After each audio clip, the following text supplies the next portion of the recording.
Hello, my friends.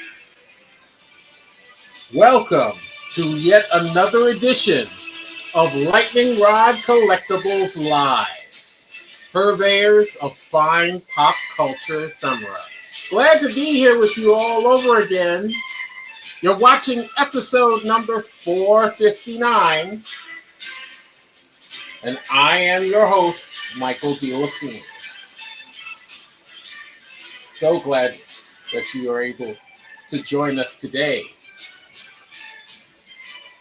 We've got a host of great comics and collectibles coming your way right now. So I'm glad that you've joined us. So let me go over some of the things that are very important to our Lightning Rod collectible shows. We do sales under the following methods. We have auctions. So items under the auction category will be announced with an opening bid value, and one or more participants bidding up that value will participate until a winner with the highest bid is declared. Simple enough. Then there's a reserve auction, the Lightning Rod reserve auction. It's similar to standard auctions, except the major difference is there is a reserve auction that is attached to the opening bid value, which means there is a hidden reserve bid value meant to protect Lightning Rod's investment on that item, as well as to support the item's provenance. And it also helps to generate a little bit of suspense in the auction process, and it makes things a bit more exciting. The reserve value is going to remain secret until a bidder hits that bid value or surpasses it. And Lightning Rod is under no obligation to sell the item being auctioned until that reserve value has been bid or surpassed.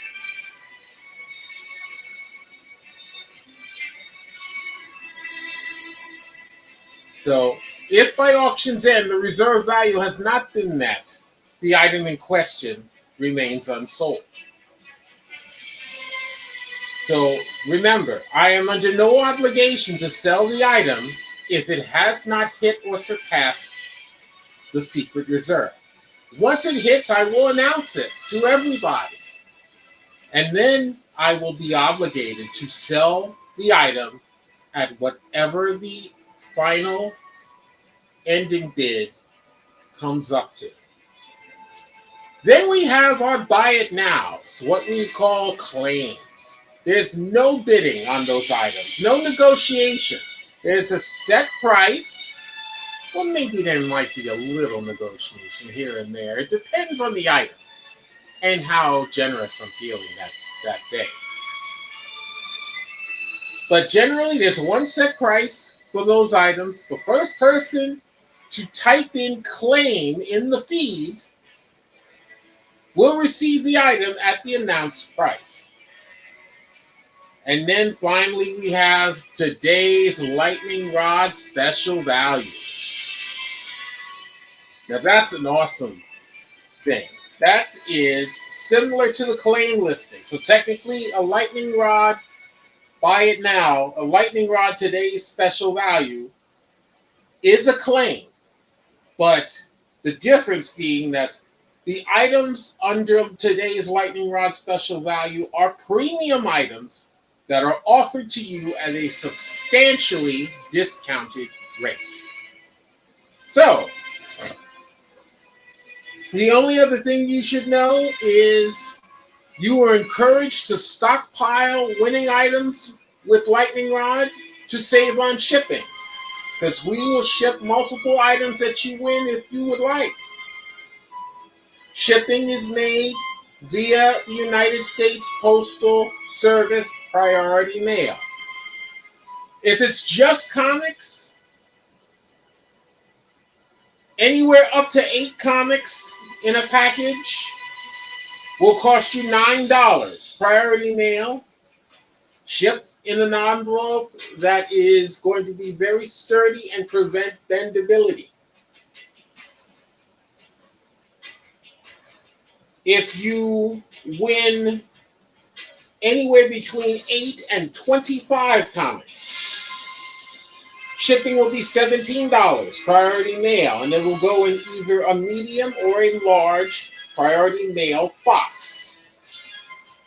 For any items that are included beyond the comics, meaning your toys, your games, your oversized graphic novels, etc., that do not fit into a priority mail box, all items shipped will be shipped with a standard box that's not made by the postal service. A standard box large enough to hold all of your winnings, with a custom shipping quote sent to you, the buyer, with the box still being shipped out using the priority mail service.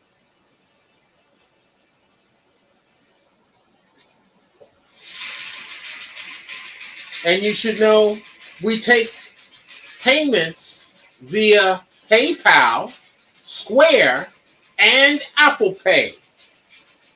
And payment must be received by any of those services within 48 hours of the show's end, unless you need to make prior payment arrangements with Lightning Rod.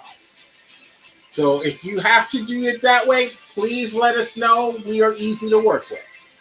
And you should also know when we ship items, we ship your winnings with protection from the elements and protection from mishandling by the Postal Service in mind. So, having said all that, we are going to get started. So, who has joined us? Who's with us right now?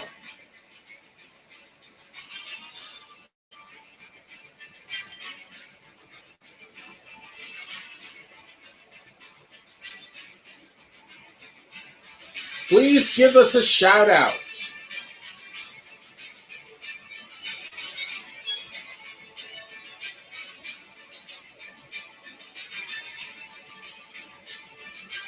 That's me shouting out to all of you.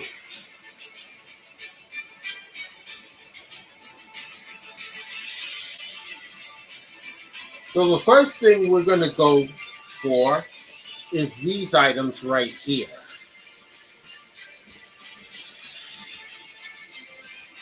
These items right here.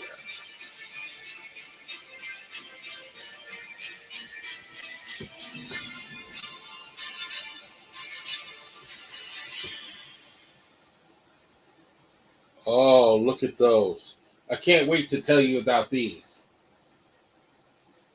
These are not sold as a set. These are sold individually. But if I ever get one person who wants to buy all three of them, then we can probably do that.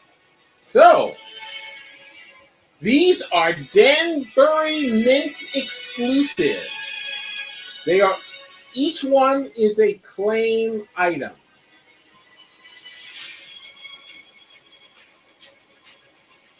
All right. Let's do this one first. And I'll bring them all closer.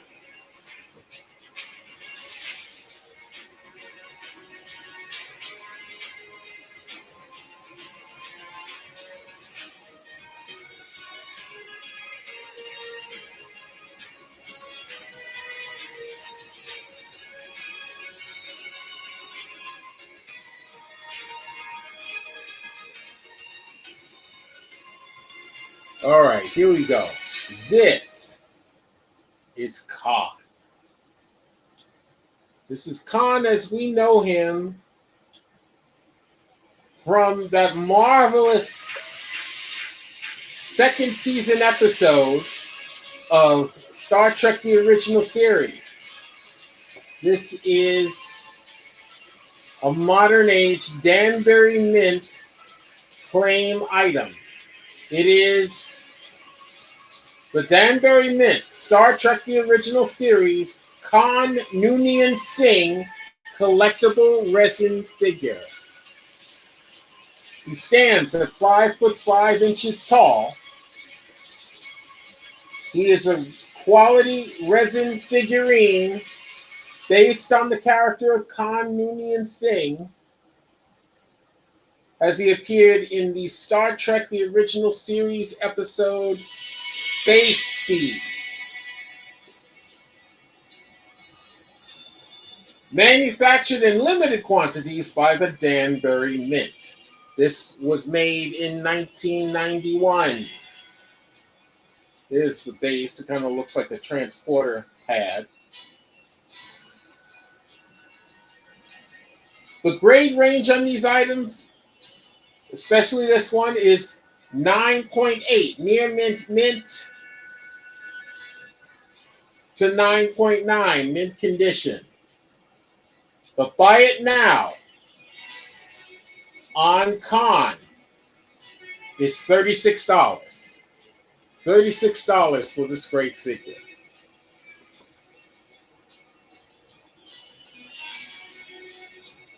Oh, now I got to give you this one.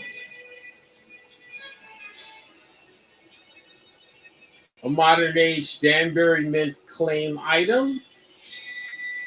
And this one is definitely risen in popularity just for the simple reason that this year was sadly the passing of beloved Nichelle Nichols, who played Lieutenant Uhura on the original series and in the first six Star Trek films.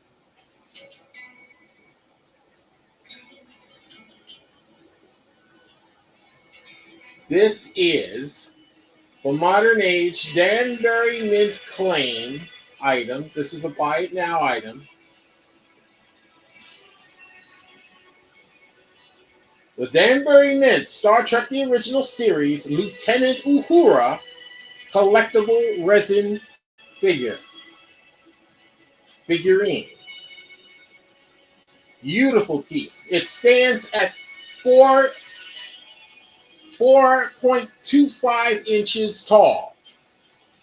He's 4.25 inches tall. And even though I say it's standing, she's seated. But that's okay. We all know her as being seated at the communication station on the bridge of the Enterprise. Hailing frequencies open, sir. Isn't that what she always says?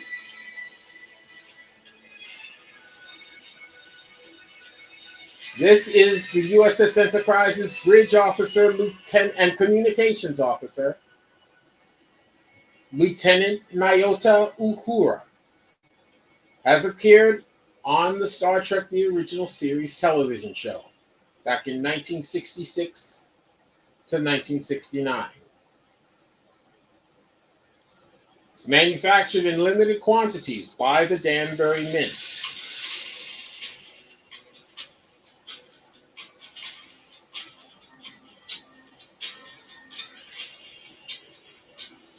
It's very well done. Look at that.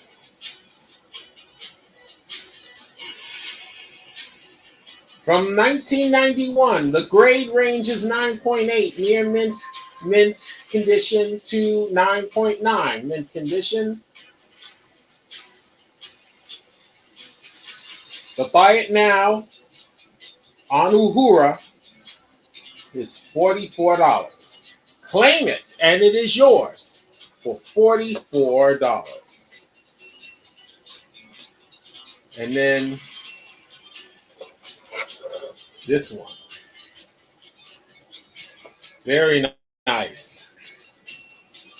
This one has a connection from the original series all the way to the newest Star Trek series on Paramount Plus, Star Trek Strange New Worlds. We'll be seeing more of these people. This is a Talosian. It's a modern age, Danbury Mint claim. This is the Danbury Mint Star Trek, the original series, Talosian collectible resin figurine.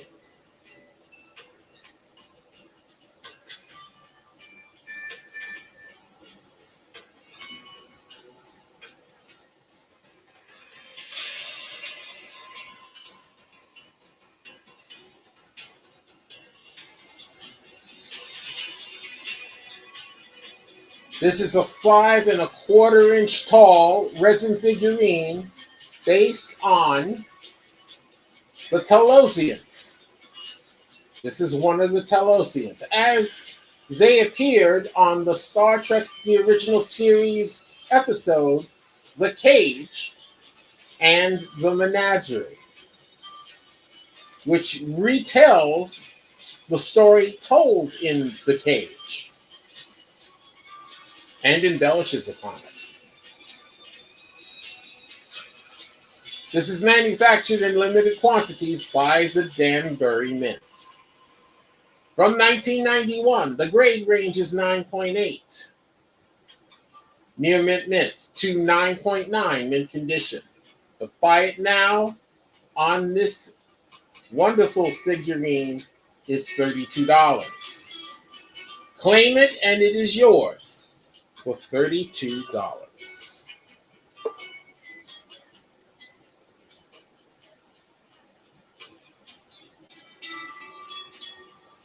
So we're starting off with those. And they're going to stay up for just a little bit while we move on to other items.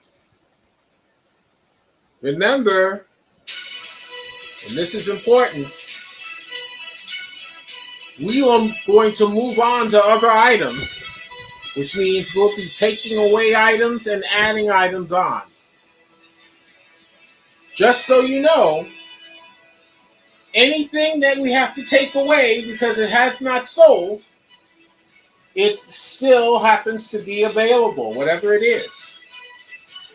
So if we take something away, you are well within your rights to type in, hey, Mike, can you bring back such and such a comic or such and such an item?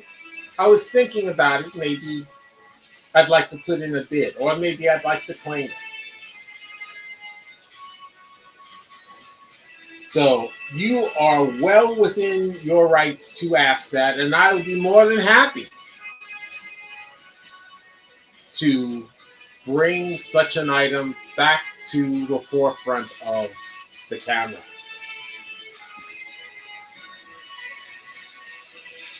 All right, so let's see, what will we put up next? Oh, yes.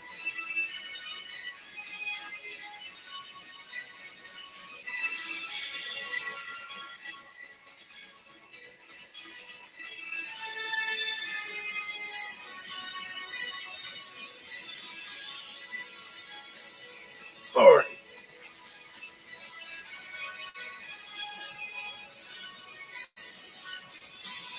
Let's grab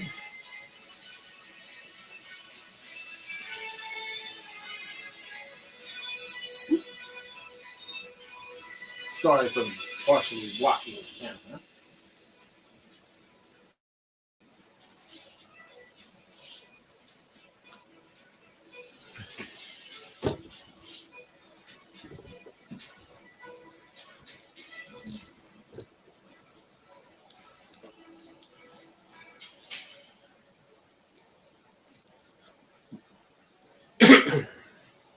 Here's the next item we have up.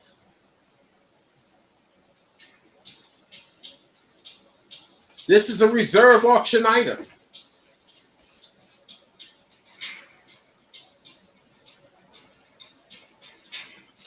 Hold on one second.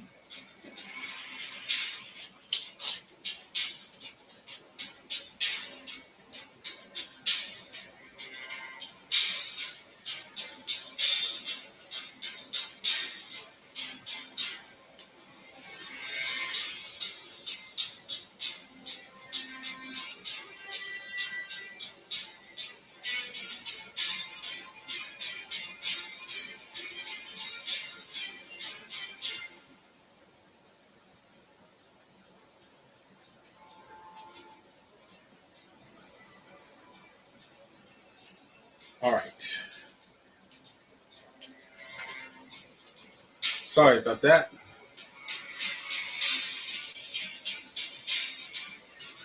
Here we have a Copper Age Marvel Comics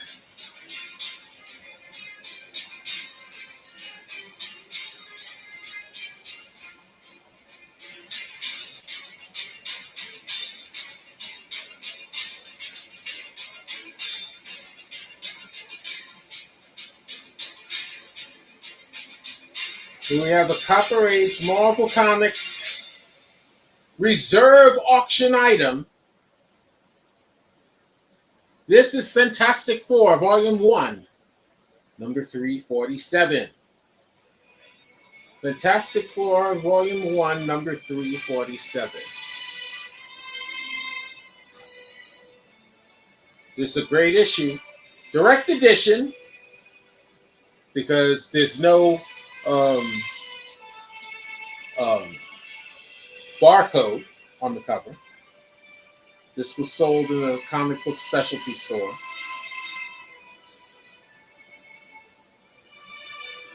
This is the first team appearance of the new Fantastic Four, which is made up of Spider-Man, Wolverine, Ghost Rider, and the Hulk, the gray version of the Hulk, aka the Las Vegas enforcer, Mr. Fix-It.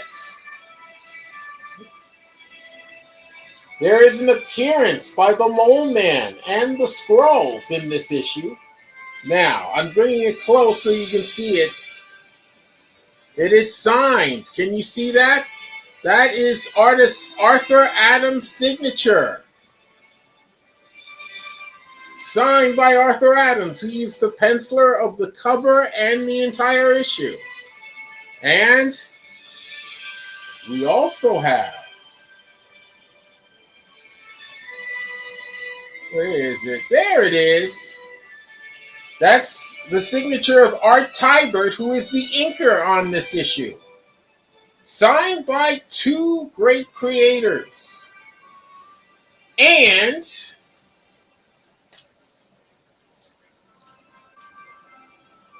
it has the Lightning Rod certificate of authenticity. This has been verified by Lightning Rod Collectibles that these two signatures on the cover are legit.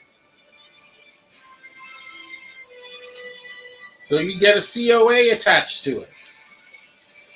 From December 1990.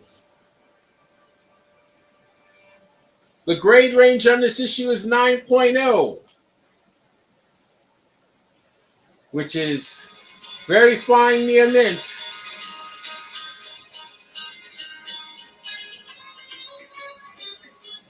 I'm sorry.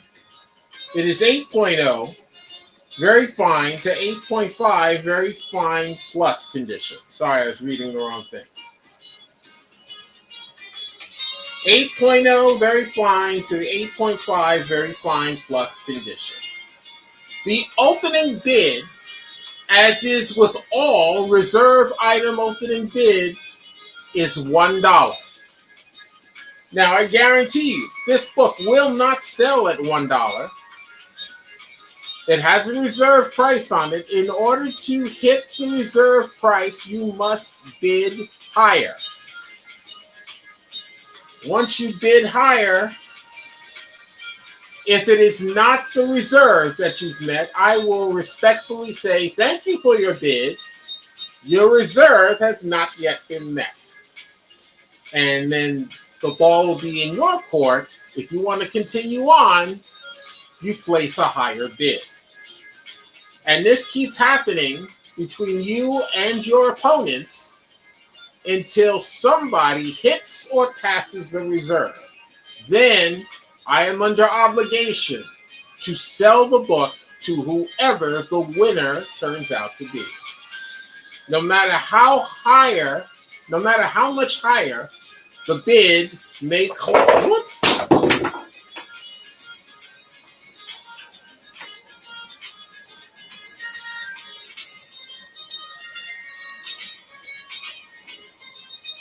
Hold on 1 second. Hold on 1 second.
Sorry about that. All is well.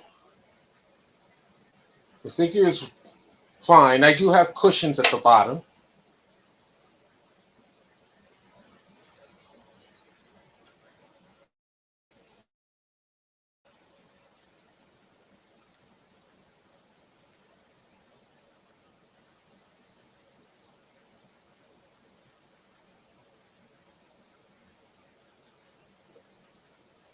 Yes, the figure is fine. I do have cushions. But I'm going to move these out of the way.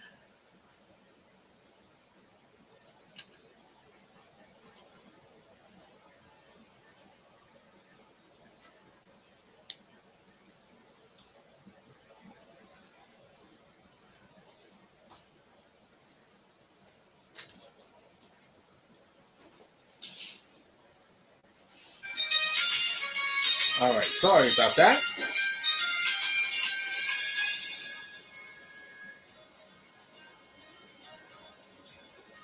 Now, you should know about this book.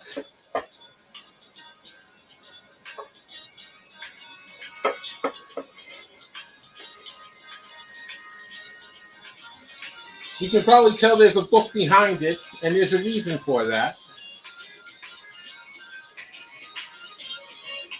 If you hit the reserve on this book, you will win a bonus book.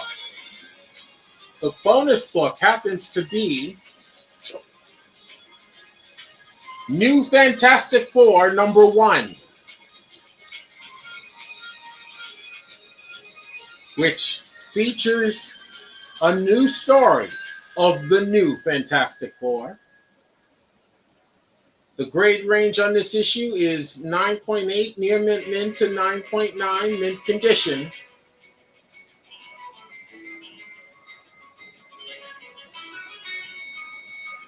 The value on this book is $10. And there you have Wolverine on the cover. It's a variant edition.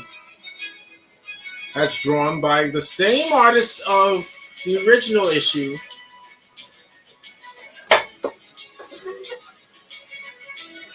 Arthur Adams.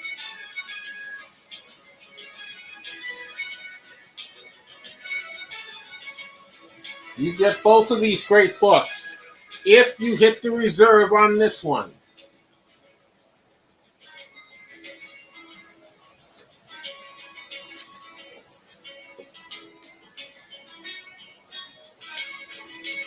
So the opening bid on that one is $1.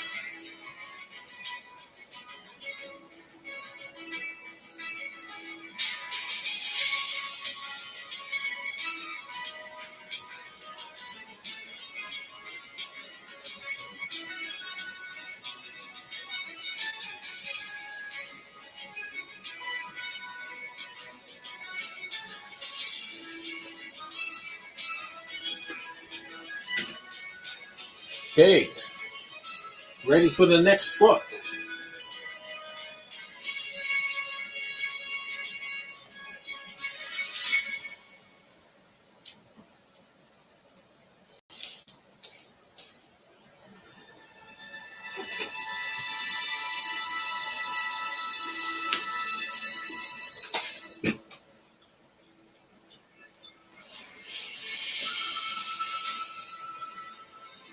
Oh, check this one out.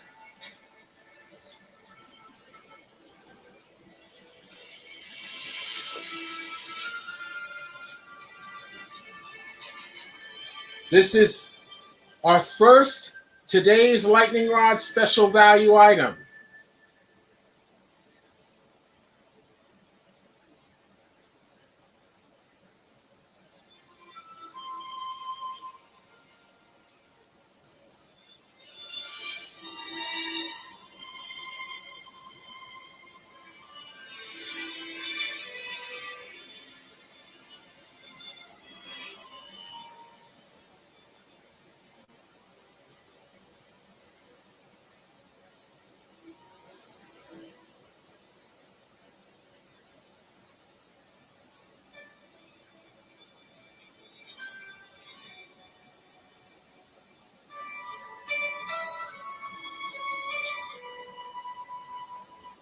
This is our first today's Lightning Rod special value item.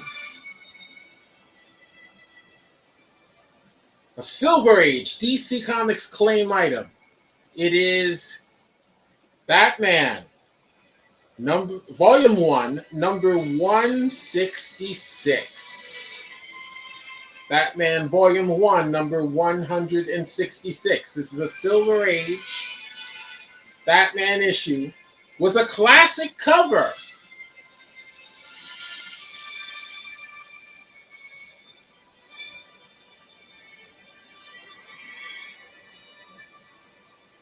The story inside is written by Ed Herron. The art is by Sheldon Moldoff, even though it is signed as Bob Kane. Bob Kane did not write this issue. Did not do the art for this issue. This is Sheldon Moldoff with inks by Joe Giella.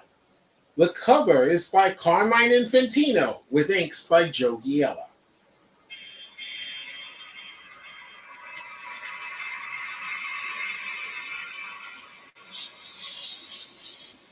Sorry, I had to wet my whistle a little bit.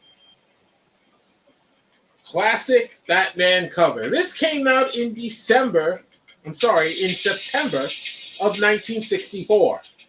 The grade ranges are 5.5 fine minus to 6.0 fine condition. Today's Lightning Rod special value, and I must tell you that this book in this condition is valued at $90. Today's Lightning Rod special value is $60. $60. What a great issue.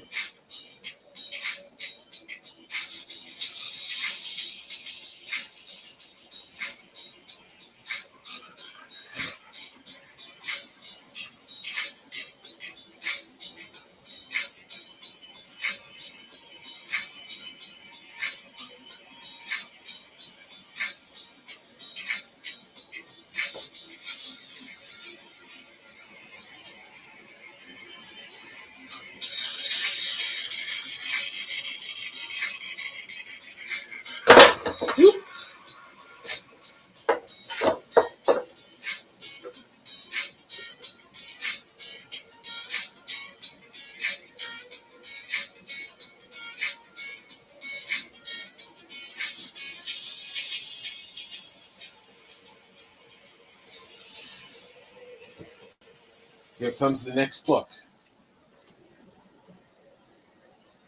Remember, these books will be up for a short while and then I'll swap them out with other books. If anything goes unsold, they are still available.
Here we have another reserve auction item.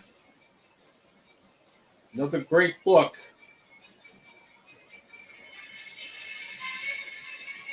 This is a Bronze Age DC Comics reserve auction item. Justice League of America, Volume 1, number 112.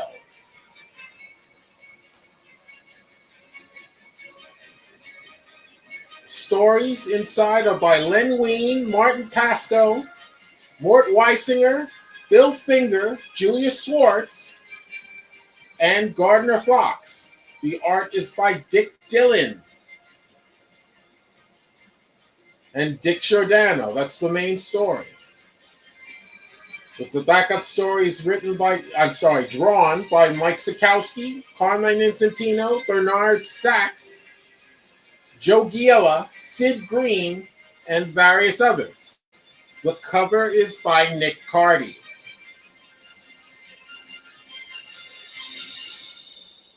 This was published in the 100-page super spectacular format, which is a square-bound format that DC experimented with between 1974 and 1975. All of their major titles went through this format during that period. And it was a great format, too. So it's got one main story plus 7 backup features. The backup features are reprint stories from the Silver and Golden Age. The reprints come from Adventure Comics Volume 1, number 61 from April of 1941. Adventure Comics Volume 1, number 81 from December 1942. The Brave and the Bold, Volume 1, number 61 from August-September 1965. The Justice League of America, Volume 1, number 19 from May 1963. And Leading Comics, number 2, Spring 1942. This issue features the 3rd appearance of the android Amazo and an appearance by the 7 Soldiers of Victory. This issue came out in July of 1974. The grade range is 6.5, fine plus, to 7.0, very fine, very fine, rather. The opening bid on this issue is $1 with reserve.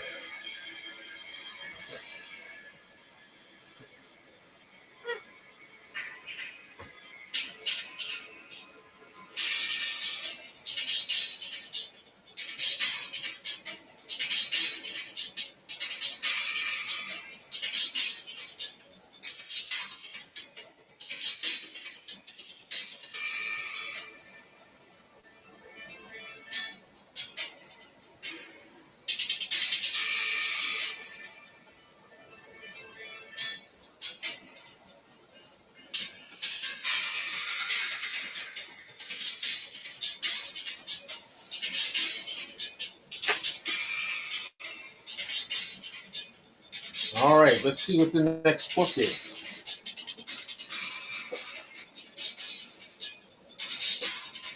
Let's do this one.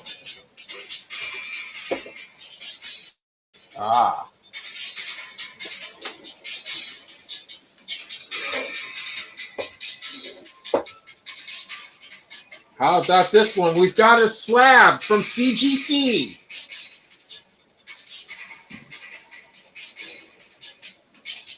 This is an awesome book. Another reserve item, a Bronze Age Marvel Comics Reserve auction item. This is The Uncanny X-Men, Volume 1, number 142B, with a CGC verified and certified grade of 9.0. Very fine, near mint condition. The story is by Chris Claremont. The art and the cover are by John Byrne and Terry Austin. This is a key issue, my friends. Key issue.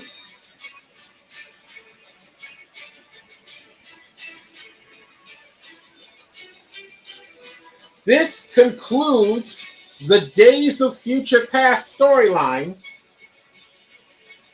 It is the first mention of a possible familial relationship between Mystique and Nightcrawler.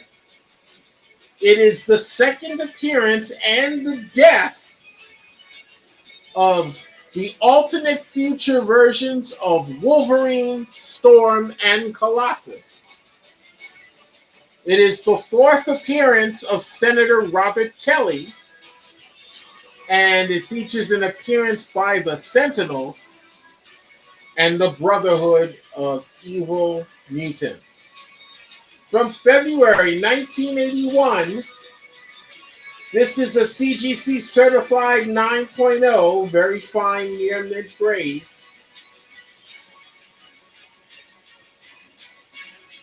Certified 9.0, very fine near mid grade.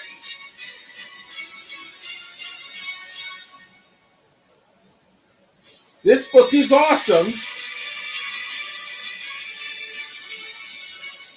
The opening bid is $1 with a reserve.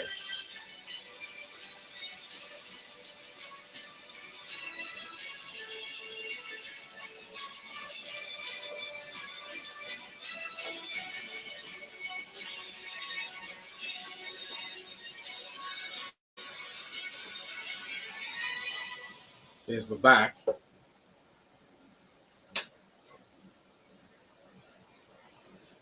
Get a closer look.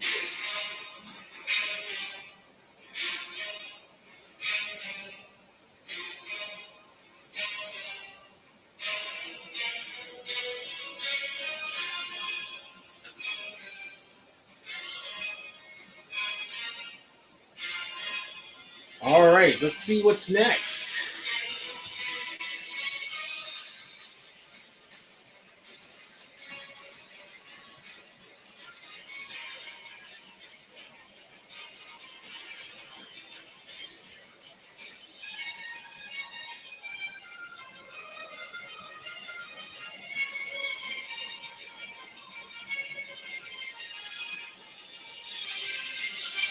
All right, we've got a claim coming up.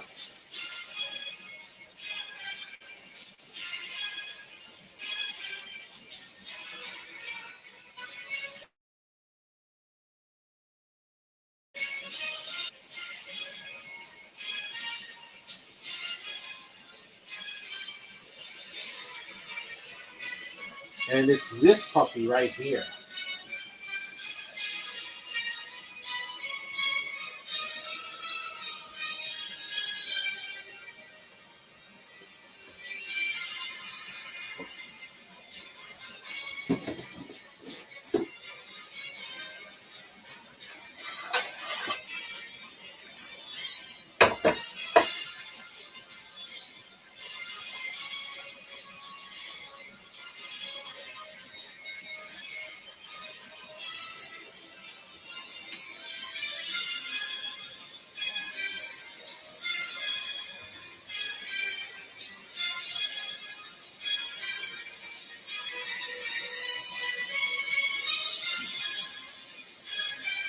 This is a Diamond Age Image Comics claim item.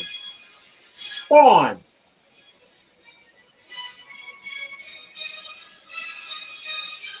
Spawn issue number 333B.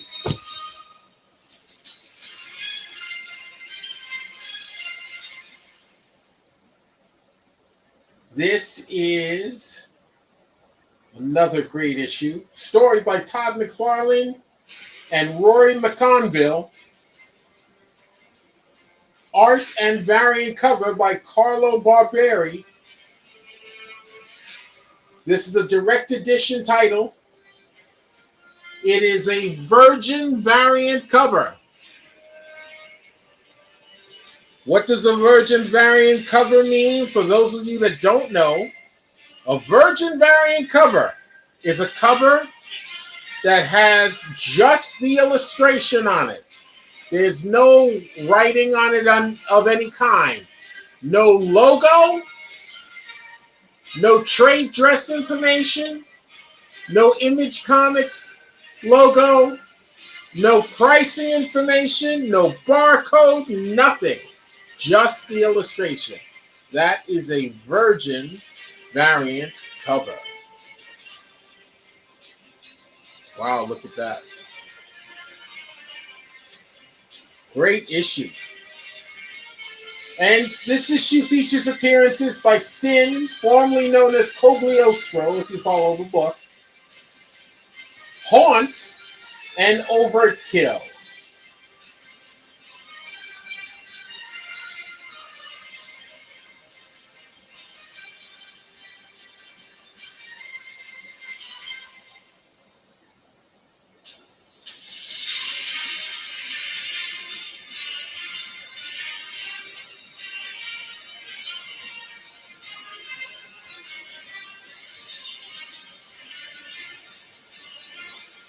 Hold on one second. I got to make a correction in the notes real quick.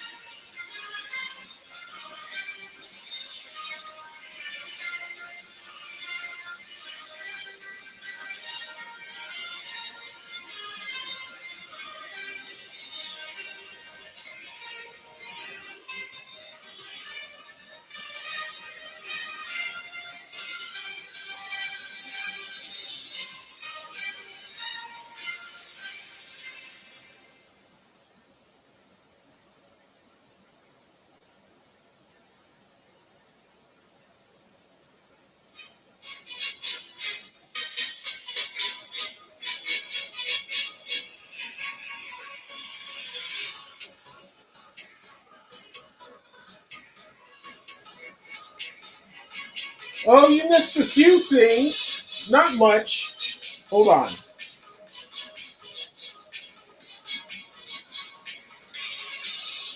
You came in just in time, Robert, for this issue of Spawn. This is issue number 333. Virgin variant cover. Gorgeous cover by Carlo Barbieri. This is a buy it now for $8. Buy it now, $8. And so far, I've gone over 3 Star Trek figures from the Danbury Mint. I've gone over the Fantastic Four number 347, which is a reserve item signed by artists Arthur Adams and Art Tybert, the inker. And Robert Kennedy claims Spawn. All right, sir.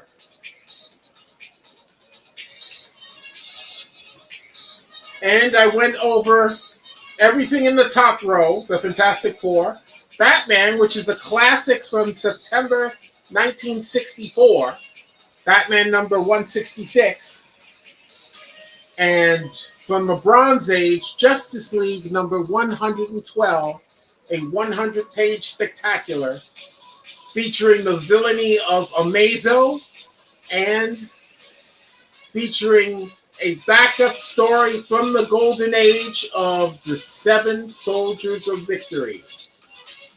And the last thing I came up with just before you came on is that CGC slab, the Uncanny X-Men, number 142B, at a 9.0, which is very fine near mint condition. Key issue. And that item is also a reserve auction item. Now, our friend Robert Kennedy has just claimed this issue of Spawn.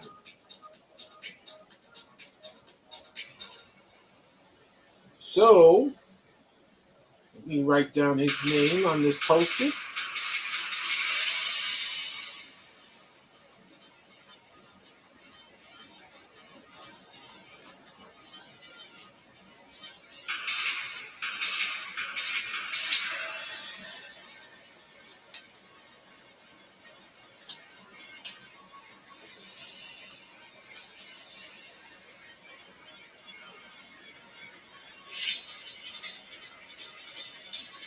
All right.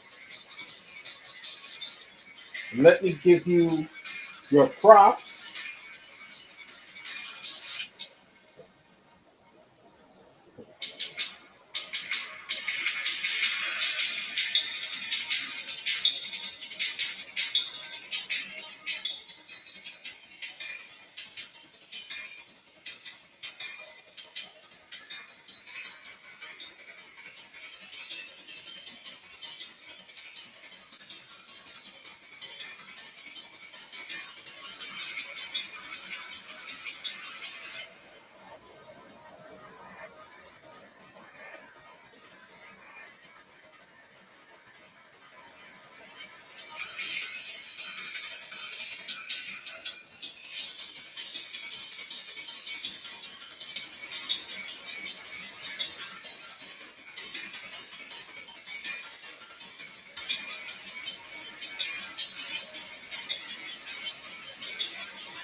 Congratulations to Robert Kennedy for winning Spawn number 333B.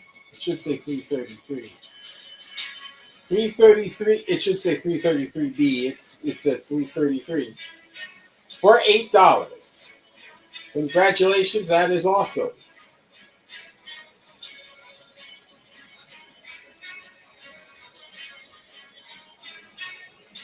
Now, let me show you what else I got.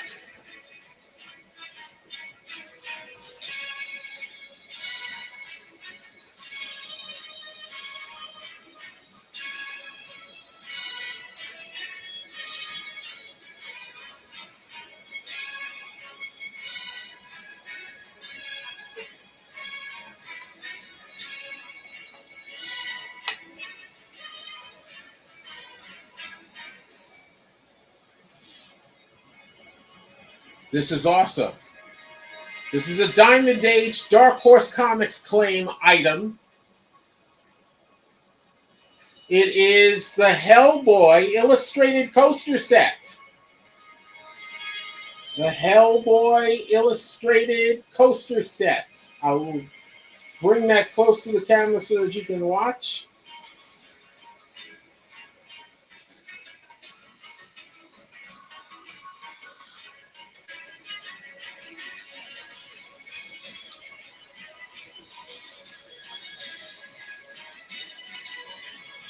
Hellboy coaster set.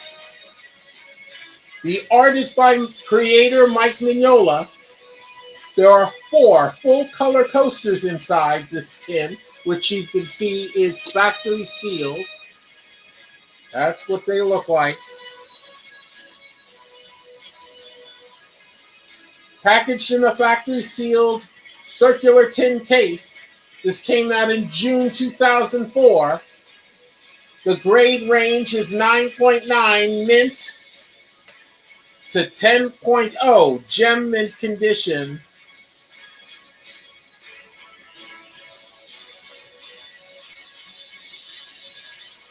This is a buy it now. Claim it and it's yours for $21.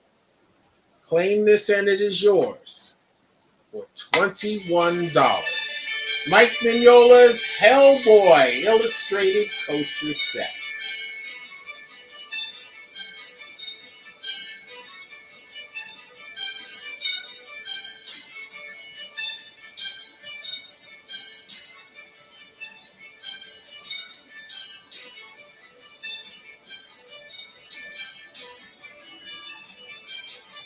I also got some more cool stuff to show you. Oh, wait till you see this.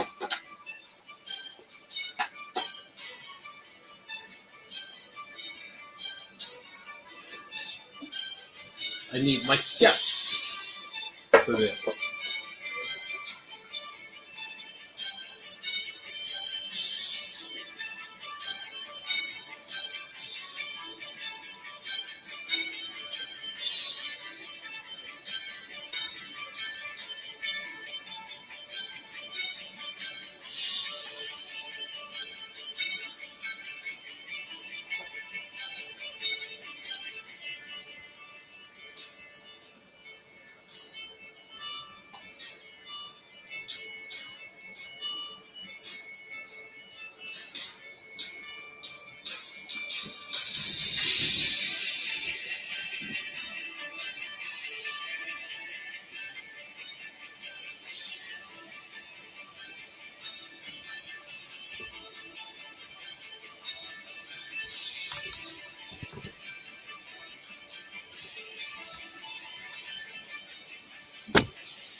All right, these are neat. All of these three items, as sold separately, are today's lightning rod special value items.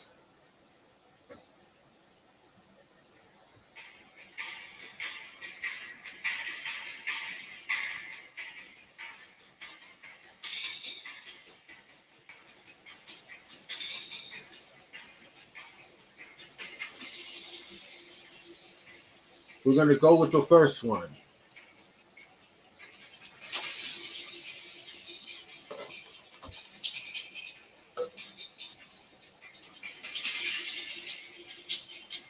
We're going with this one first. Today's lightning rod special value, a Diamond Age Desire Fragrances Incorporated claim item. It is Marble Spider-Man Eau de Toilette Men's Cologne, 3.4 ounce spray bottle.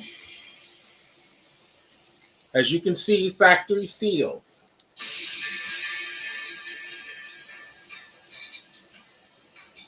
It's a factory sealed 3.4 ounce fluid ounce or 100 milliliter spray bottle of Spider-Man Eau de Toilette Men's Cologne.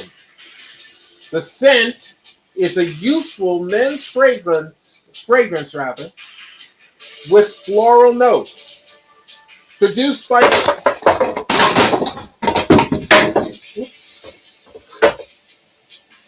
Hold on one second.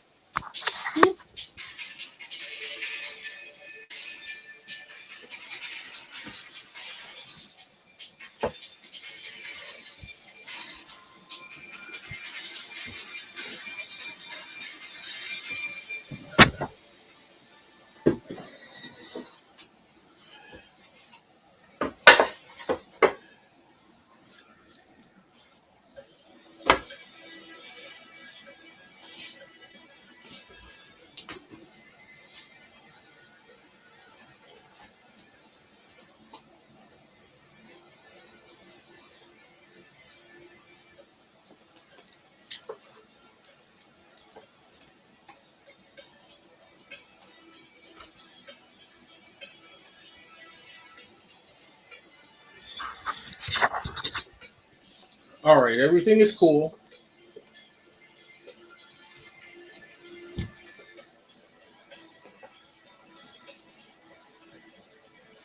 Still with us, Robert? This is produced by Desire Fragrances. All of them are produced by Desire Fragrances. Desire Fragrances Incorporated in association with Marvel Entertainment. These came out in 2012. The grade range is 9.9 mint to 10.0 gem mint. As you can see, they are factory sealed. These are $28 value each. Today's lightning rod special value, $22.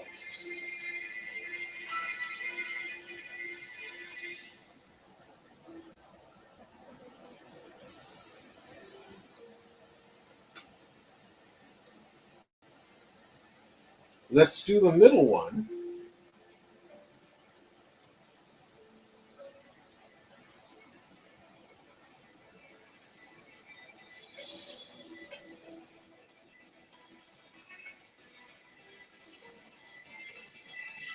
Okay, the middle one, this one right here, this is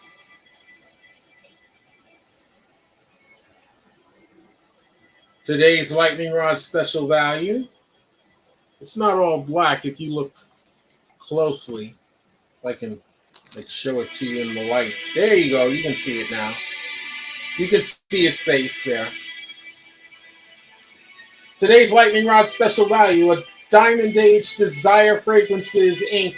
claim, This is Marvel's Black Panther Eau de Toilette Men's Cologne 3.4 fluid ounce spray bottle.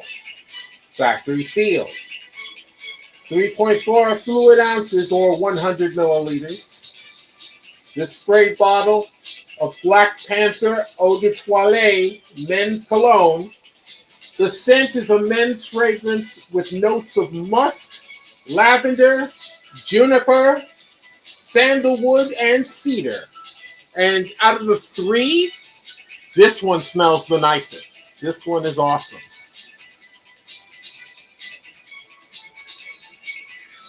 Produced by Desire Fragrances, Inc., Incorporated, in association with Marvel Entertainment. Also from 2012, the grade range is also 9.9 mint to 10.0 gem mint. Today's lightning rod special value, originally valued at $28, is today $22.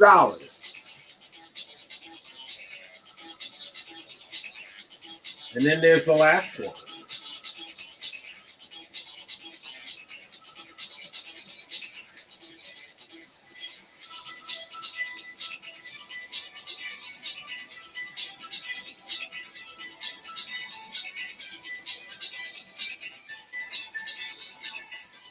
I must wet my whistle.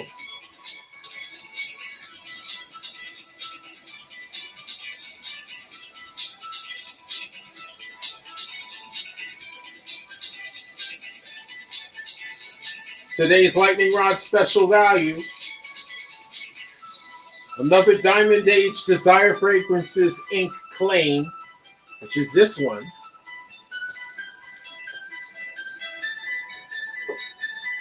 Marvel's Iron Man Eau de Toilette Men's Cologne 3.4 fluid ounce spray bottle. Factory sealed. 3.4 fluid ounces or 100 milliliters. Spray bottle of Iron Man's Eau de Toilette Men's Cologne. And I think the bottle looks like Iron Man's helmet. The scent is a youthful, men's spicy, woodsy fragrance with notes of citrus.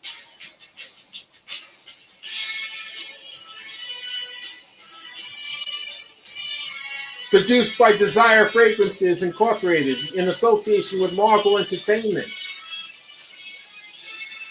Also from 2012. The grade range is 9.9 mint to 10.0 gem mint condition. This bottle also is valued at $28. Today's lightning rod special value, claim it and it's yours, for only $22. And let me just add this. If you were to take all three bottles, you could have them on a claim of $60. $60 and all three of them are yours.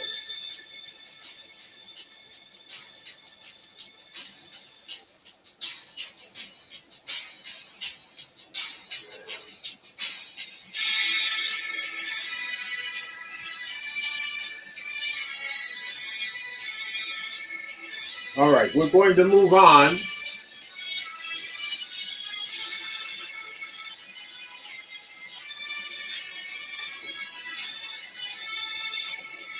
Remember that anything that doesn't sell is still available.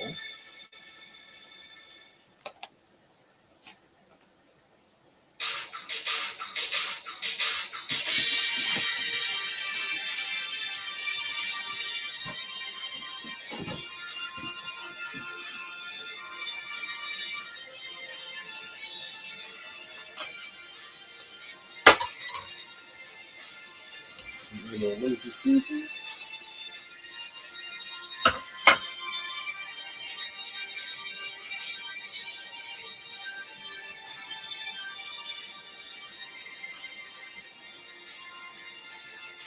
Here comes the next item, which is a 2-issue set.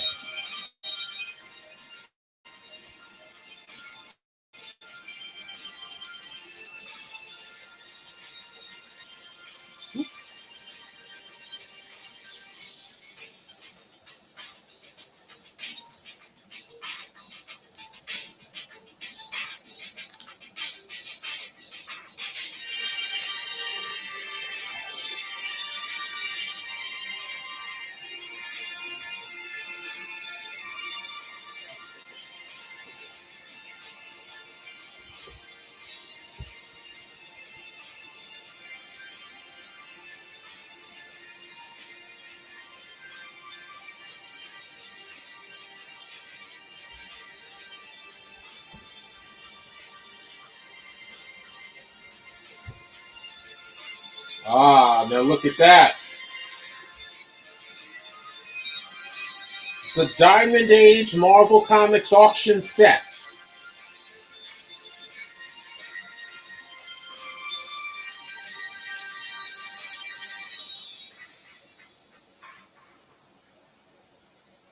A reserve auction set.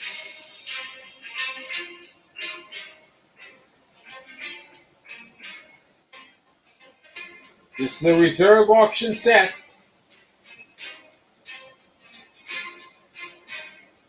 This is from Marvel, Predator, number 1B and number 2.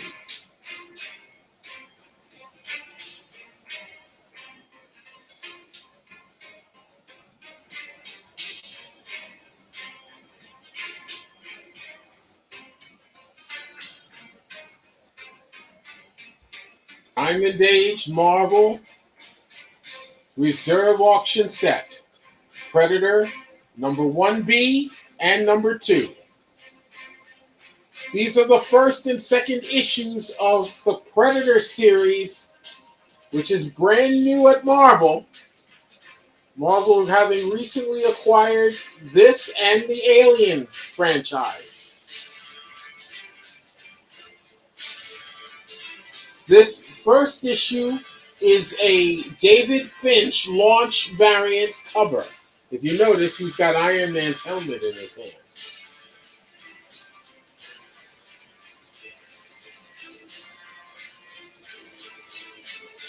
So these issues took place, or rather, these issues came out in October and November of 2022. The grade range is 9.8 near mint to 9.9 mint condition on both.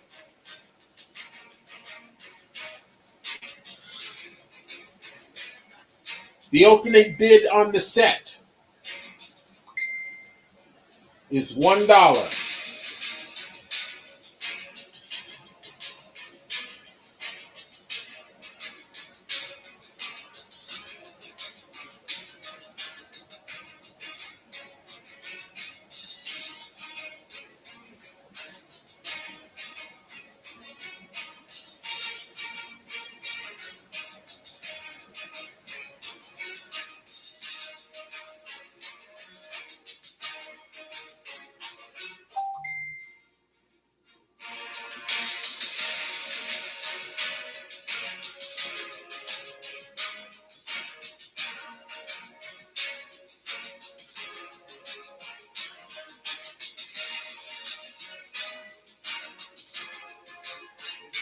All right. So $1. This is a reserve item. You know how the reserve items work. This set will not sell for $1. There is a secret bid price for the set and any items that have reserve auctions on this show. The better your chances are on a reserve item is based on the more you bid. If you choose to bid, I will, and if it's not the reserve, I will respectfully say thank you for your bid. your reserve has not yet been met. So the only way to get closer to that secret hidden bid price is to keep bidding.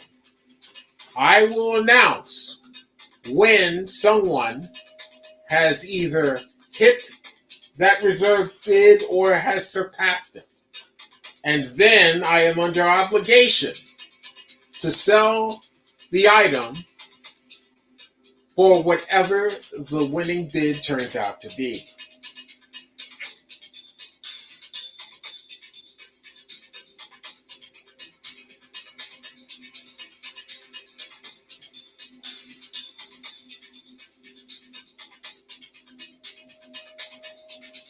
So the art on this, on the story and art on these issues, I didn't talk about that. The story is by Ed Brisson for both issues. The art inside is by Kev Walker, with the variant cover on issue 1 by David Finch. The cover on issue 2 is Leniel Francis Yu.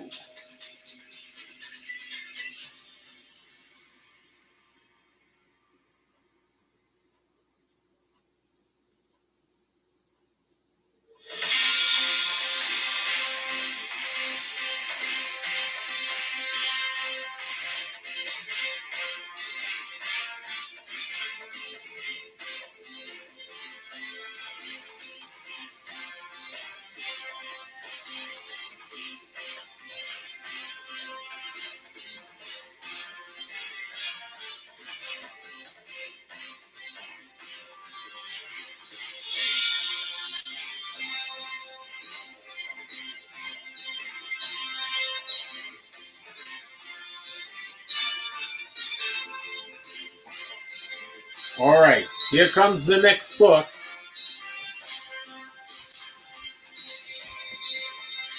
Remember, anything that has not sold is still available. And then after this book, we will move on to some other books.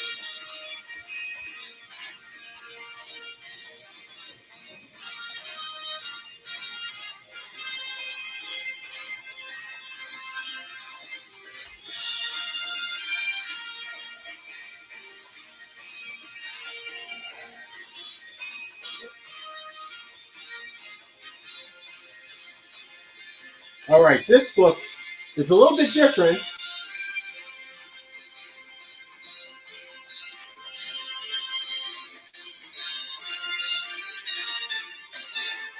This is the comic book price guide, but it's a reprint of the price guide. It's a reprint of the very first Overstreet price guide. This is a modern age Robert M. Overstreet reserve item auction. It is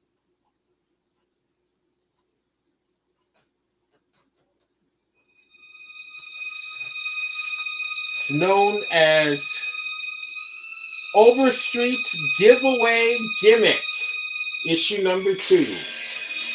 Overstreet's Giveaway Gimmick, issue number 2. And what it is a collector's reproduction of the first issue of the Overstreet price guide, reprinted from its original publication, summer of 1970.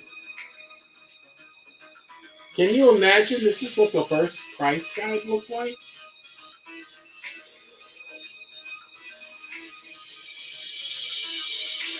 That's actually amazing. And you think that's amazing, you should see the prices inside. What books were going for what within the pages of the first price guide. This booklet was the original supplement to Comic Book Marketplace magazine, number 3.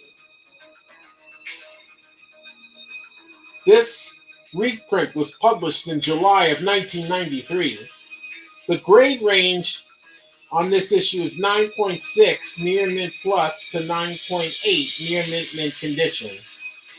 The opening bid on this is $1. Opening bid is $1.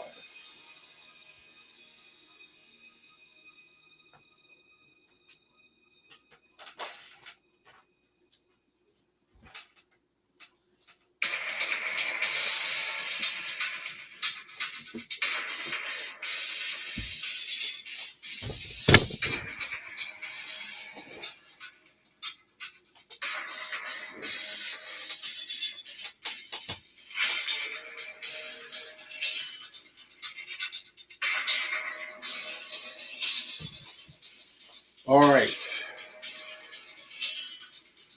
That's some more cool stuff. We're going to start swapping some things out.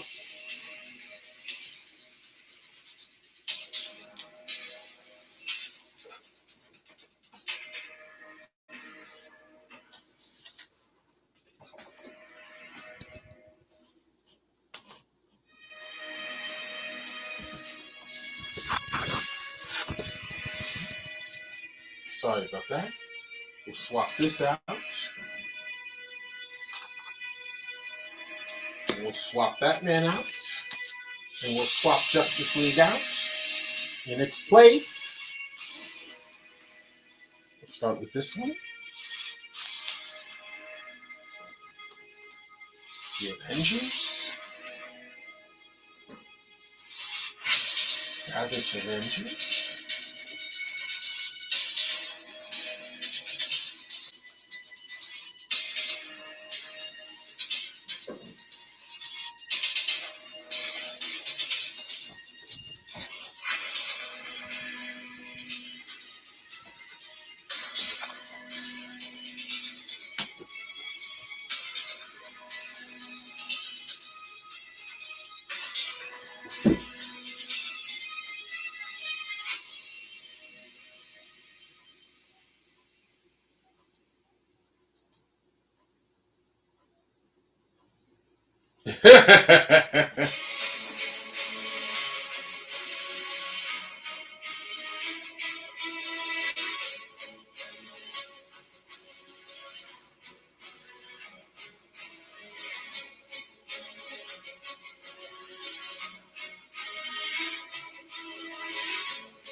Let me give you the scoop on this one. Hold on.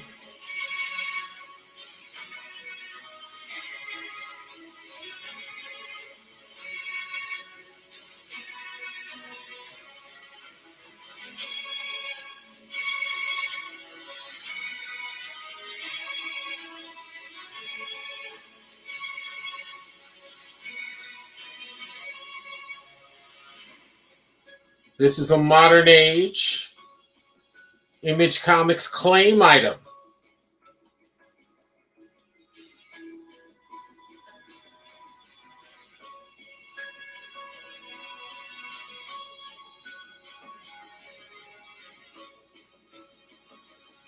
This is Spawn number 34.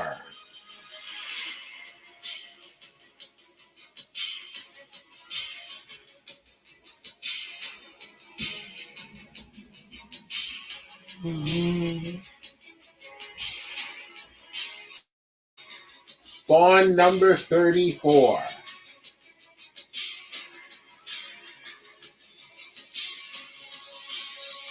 The story is by Todd McFarlane.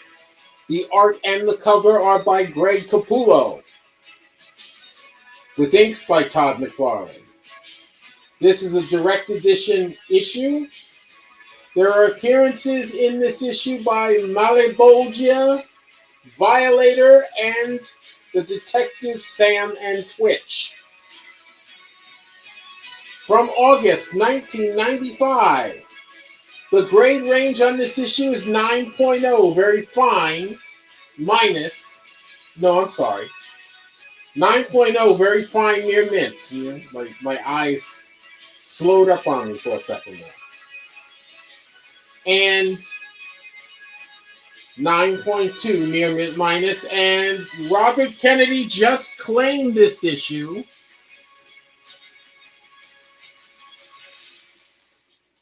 And I am afraid this is the last Spawn issue that I have for today's show. But that's okay.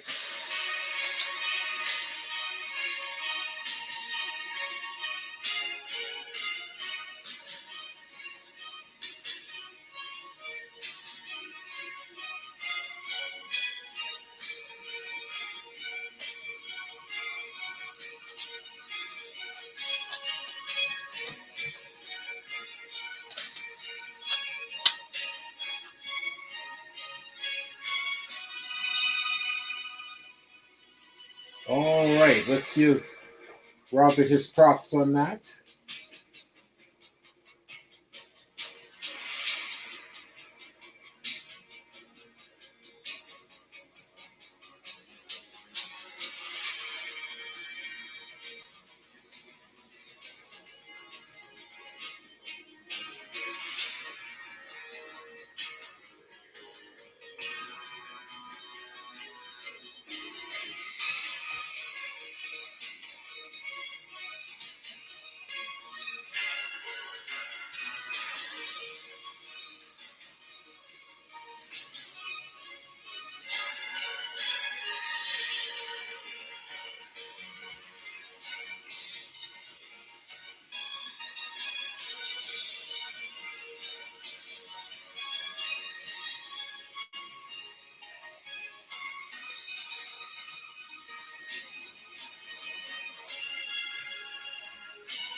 All right, here we go.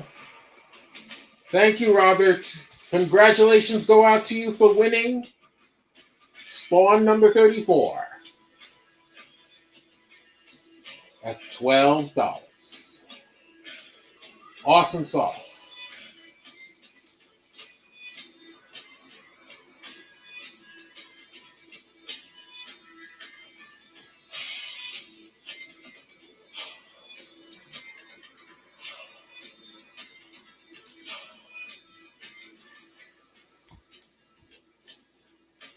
All right, what's next?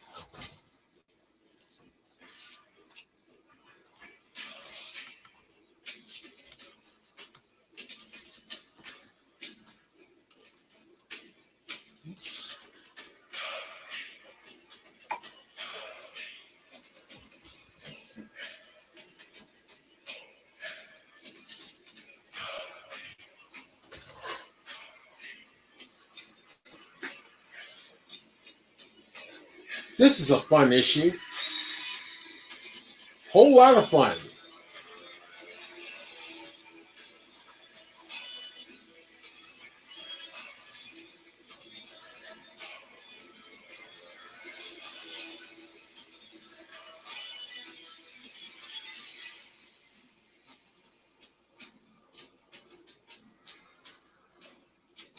This is a Bronze Age Marvel Comics Reserve auction item.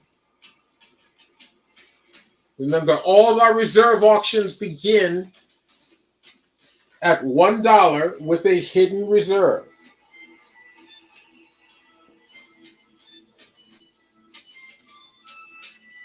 This is The Avengers, Volume 1, number 239B.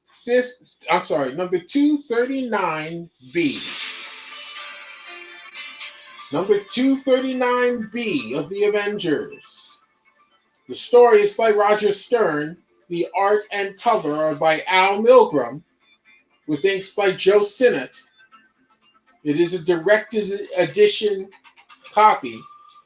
It features the first appearance of David Letterman in comics.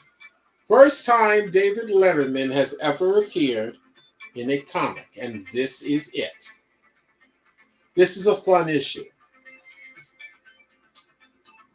From January 1984, the grade range is 9.6 near mint plus to 9.8 near mint condition. The opening bid is $1 with a hidden reserve. Whole lot of fun this issue is.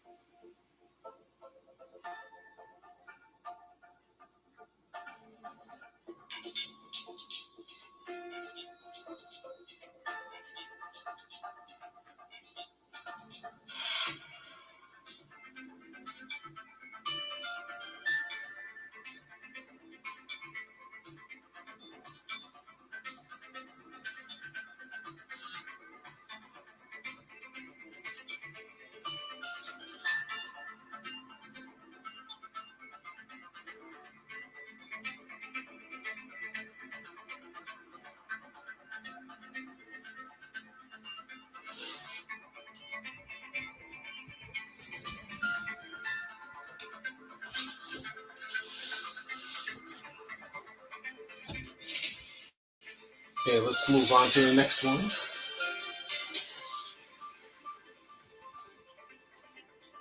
Remember, anything that doesn't sell and gets moved off camera is still available.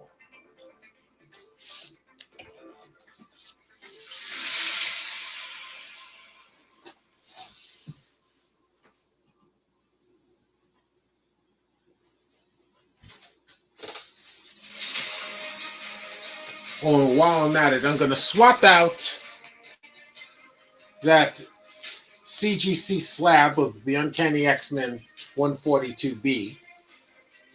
I will be trying my hand on Facebook and Instagram on this, so keep watch for it.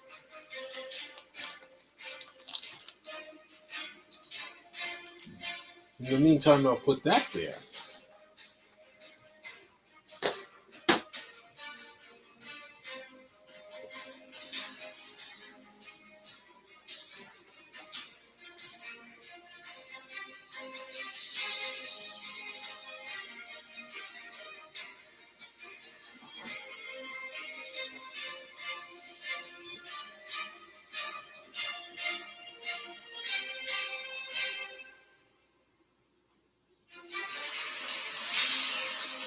All right. This book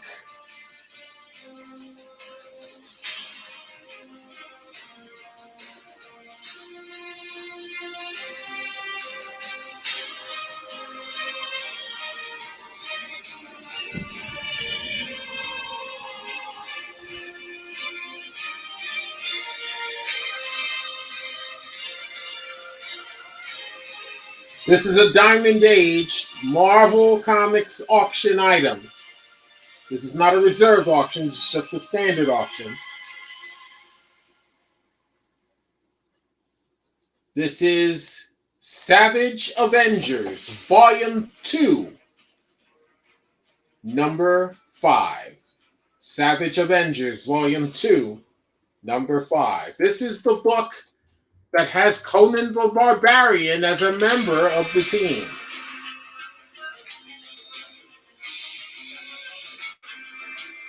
Good issue, really good. Yes, there was one more slab for today's show. It is, hold on.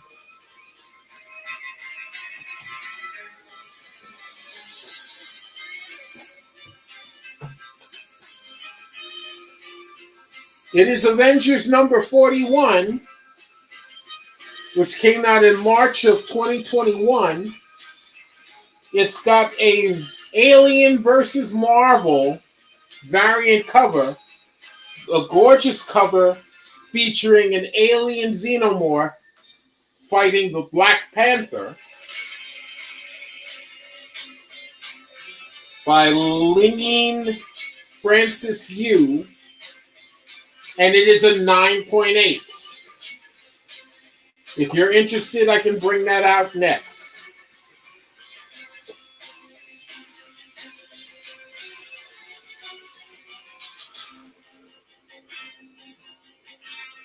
Let me put the stats up for the Savage Avengers.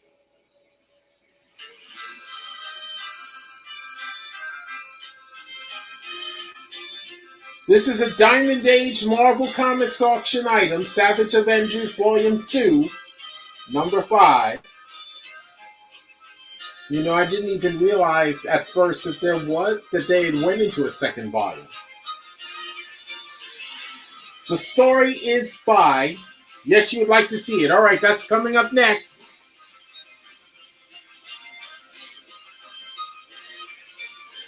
This book is written by David Purveyors with art by Carlos Magno and the cover by Leinil Francis Yu. Now, if you notice, there's a signature on that cover. The signature is from writer David Purveyors. It was signed at the Comic Bug, one of my local comic shops, at the Comic Bug in Manhattan Beach, California.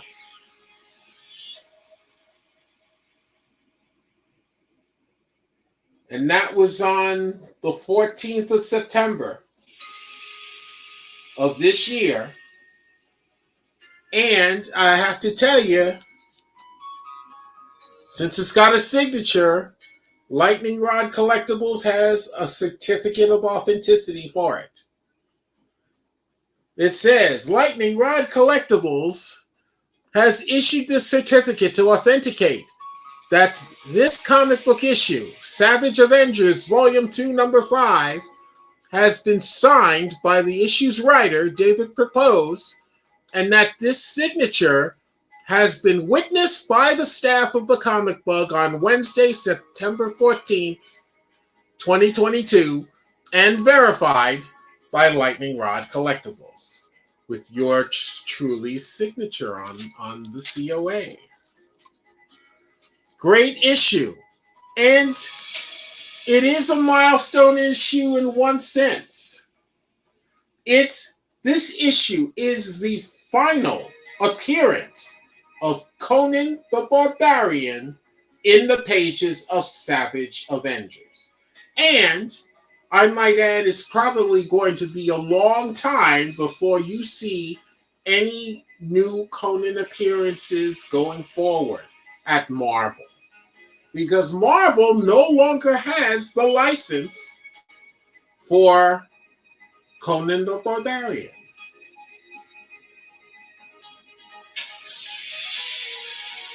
In fact, I have to check to see who's got the license now. But an interesting thing, Conan is in the public domain only in Europe. So any European publishers can publish any Conan stories they want to, as far as new Conan stories. And they have done so within the past few months, although interestingly enough, they don't call their Conan books Conan the Barbarian or even Conan. They call their books the Cimmerian. And those are quite obviously Conan stories written in the style of Robert E. Howard. So this is the last, you're looking at this as the last Marvel appearance of Conan the Barbarian. The copyright, the trademark holders were kind enough to allow Marvel to finish Conan's storyline in pages of Savage Avengers. So this issue features appearances by Conan, of course, Miles Morales as an alternative version of Deathlock. Elektra, Cloak and Dagger, the Black Knight, Anti-Venom, Weapon H, which is a weaponized version of the Grey Hulk, with Wolverine claws, no doubt, and the evil sorcerer from Conan's time, Thulsa Doom.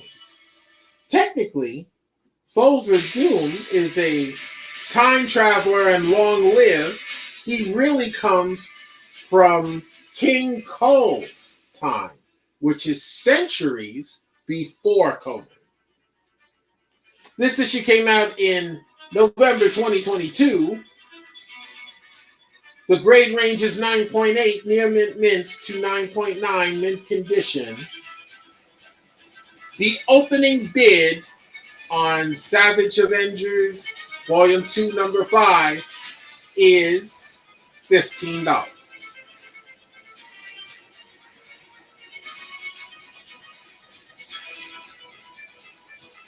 All right. So I'm going to move Savage Avengers to the side. If I have to take it away from the screen totally, it is still available.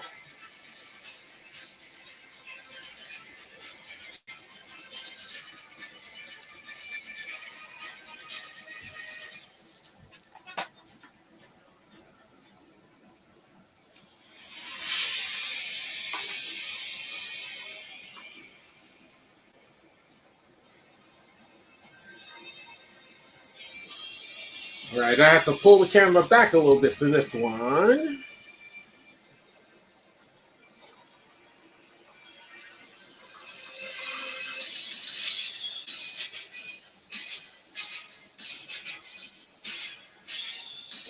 Hand a little bit up.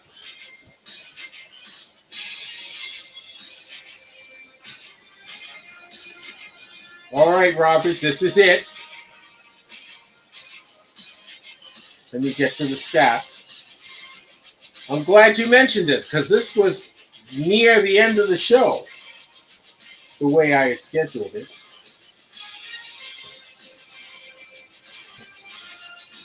All right, here we go.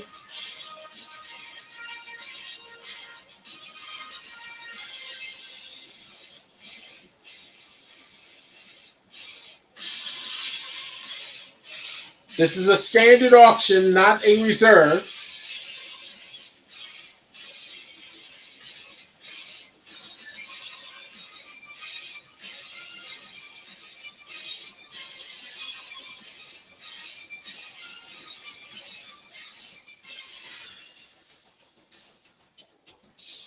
All right, this is a Diamond Age Marvel Comics auction.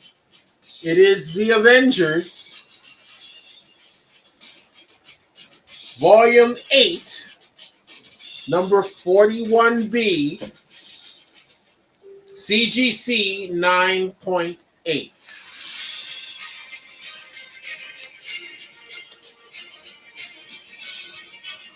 CGC 9.8. The Avengers, Volume 8, number 41. The story is by Jason Aaron. The art is by Javier Garon. This variant cover is by Lenil Francis Yu.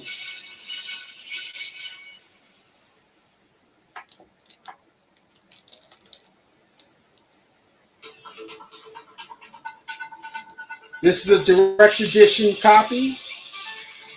This features part 2 of the Enter the Phoenix storyline and features this gorgeous Marvel vs. Alien variant cover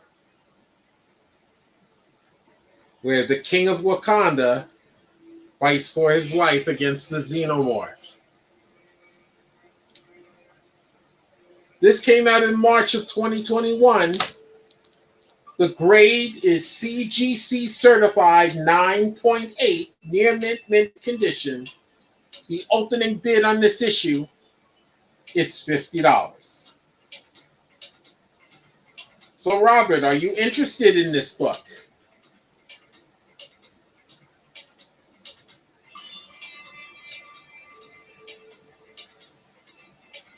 $50 is the opening bid. If nobody else bids over you, then you would conceivably take this book for $50. You still with me, Robert?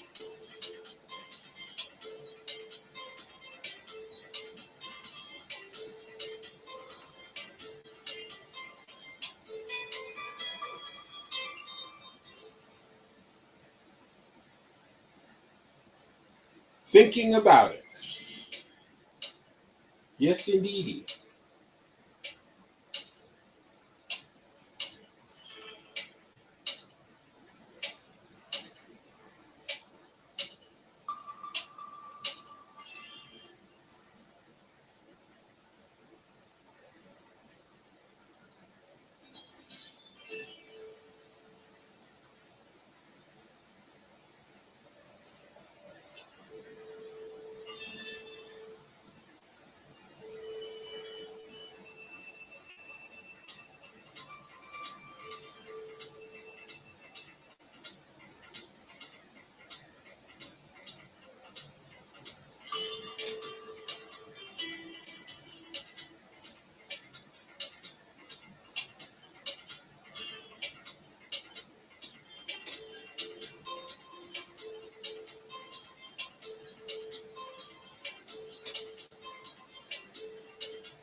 Let me know, Robert.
Douglas!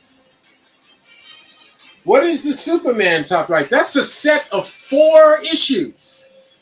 A miniseries called Superman for All Seasons by Jeff Lowe and the late Tim Sale. We lost Tim Sale a couple of months ago.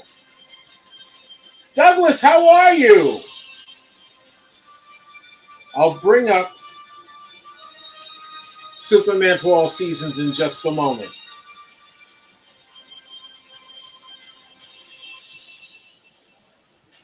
Hope all is well with you, brother. I saw some of your pictures on the fun you and the family had this weekend. Sounds cool. Wish I could have partook in that. I'm well. I am well.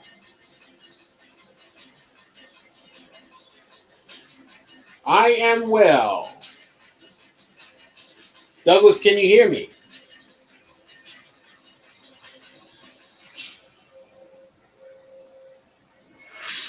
Robert, what do you want to do about that Avengers? The slab.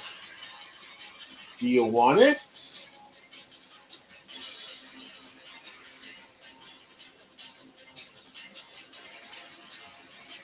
Yeah, I'll bet it was. I'll bet it was fun.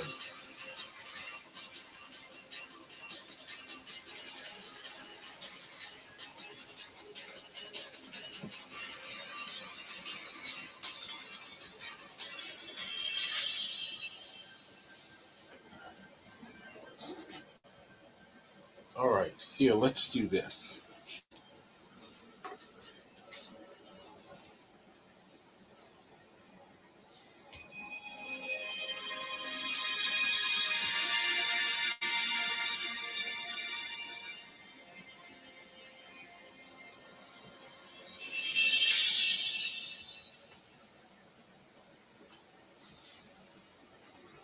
And Robert Kennedy says yes on the slab.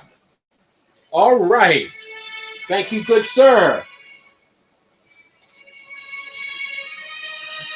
Tell you the truth, I wasn't sure if I was going to sell that slab today.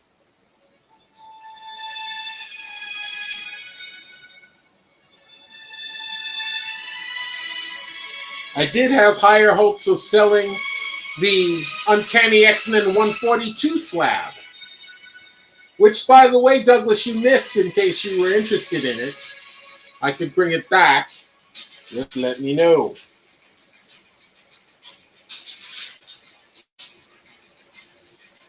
So what we're going to do on that slab is, because technically that slab is an auction item,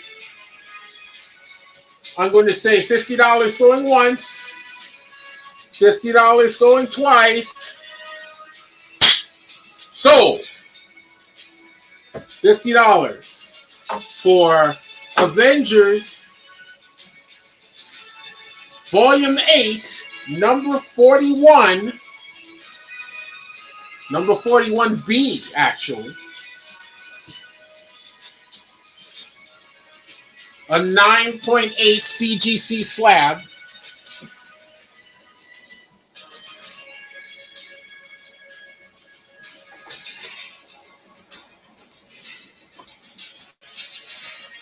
That is awesome.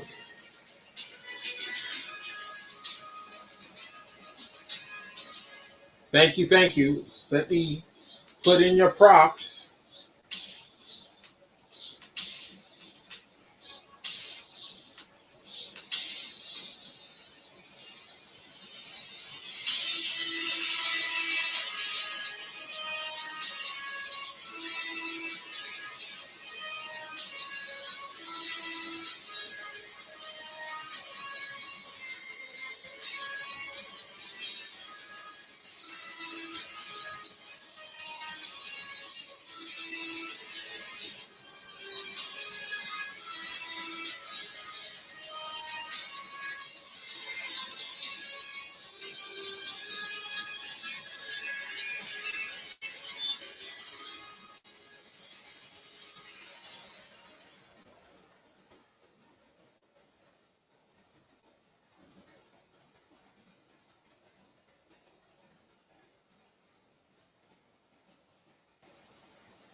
Thank you so much, Robert. Congratulations to you for your purchase of the Avengers Volume 8, number 41B, CGC 9.8 for $50.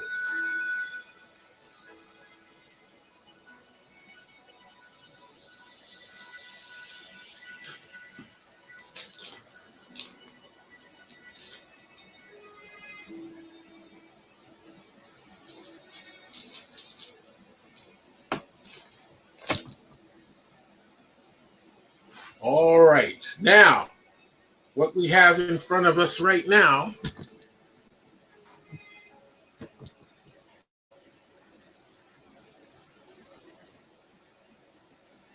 Go to my notes on it.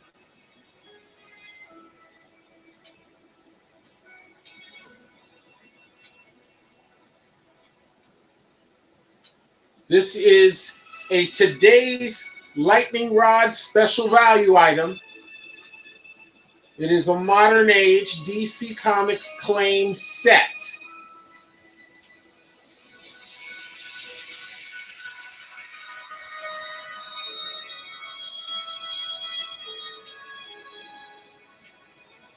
This is the miniseries Superman for All Seasons, issue numbers 1 through 4.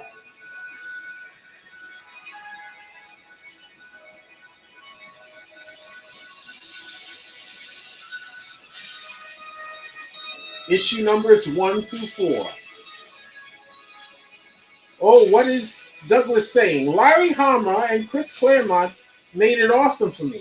But Shuri and I were a bit underwhelmed with the celebrity offerings this year. I guess people are slow to return due to COVID. That's my guess, my best guesstimate. I mean, you could tell me whether I'm right on that or not, Doug. But who knows? Maybe that's it.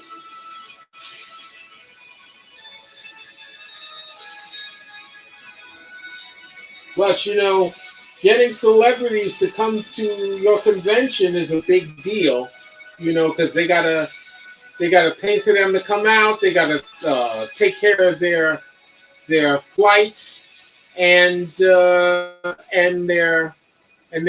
lodging. That's always in the mix when you gotta get even the lowliest of comic celebrities to come to a convention that you're running. They almost always have to do that. So who knows? Who knows? But yeah, I did see, Doug, that you had gotten your Wolverine signed. That was an awesome photo. So I was very happy to see that.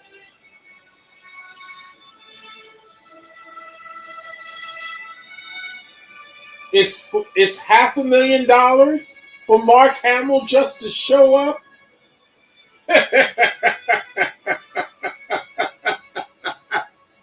That's ridiculous. Oh my God. See, and I think it's impossible for a small show to make that kind of revenue back. No matter how big the draw is, $500,000, that's just way too much. That's outrageous. Even for Mark Hamill, not unless he's lost some sense in his old age. I don't know. Oh, I don't doubt that. I don't doubt that at all. It's just incredible to me that that price even came out of Mark Hamill's lips. Speaking of Star Wars, sad news, at least I think it's sad news. The news that James Earl Jones has retired from doing the voice of Darth Vader in future Star Wars projects. I am sad over that. I mean, I know they'll be able to match the voice electronically to make it sound like him. I know the technology is up to date that they can do that now, but it kind of takes something away from it. Very few people that are entertainers have a voice like James Earl Jones is, which is just perfect for Darth Vader. You know something? And I'll get back to Superman for all seasons in a minute, but I just wanted to throw this observation out there. When you watch Star Wars A New Hope, is anybody else annoyed by the fact that Carrie Fisher's character of Princess Leia speaks normally to everybody she's talking to except the Grand Moff Tarkin, who was played by Peter Cushing in the film? She switches up her voice to sound like a British accented voice. That drives me up the wall. And she only does it in the scenes where she's facing him. I don't... Well, let me not get any further into it. Because I hate ridiculous things, and that's a ridiculous thing. Anywho, back to Superman for All Seasons, which is today's Lightning Rod special value item. Oh, and Doug says, yes, actually, both Wolverine #1s I snagged from you are off to CGC with verified Claremont signatures for pressing and grading. And I am so glad that a CGC representative was there to witness that. That is awesome.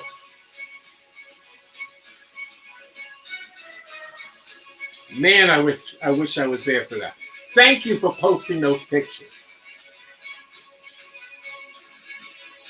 Today's Lightning Rod special value, a modern age DC Comics claim set, Superman for All Seasons, #1 through 4. The story by Jeff Loeb. And by the way, did you know Jeff Loeb got his start not in comics but in motion pictures? Jeff Loeb wrote the screenplay to the Arnold Schwarzenegger action flick Commando. I bet you didn't know that. That's a fun fact.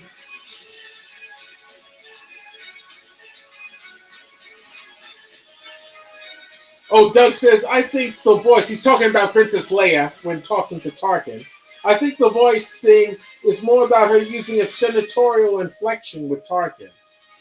Yeah, I think that argument only goes but so far, because I've heard her speak in the senatorial inflection before, where she speaks proper, but she speaks proper and doesn't speak British.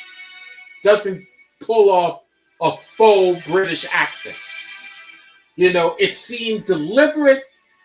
It seemed forced when she did it in front of Tarkin. It didn't seem fake.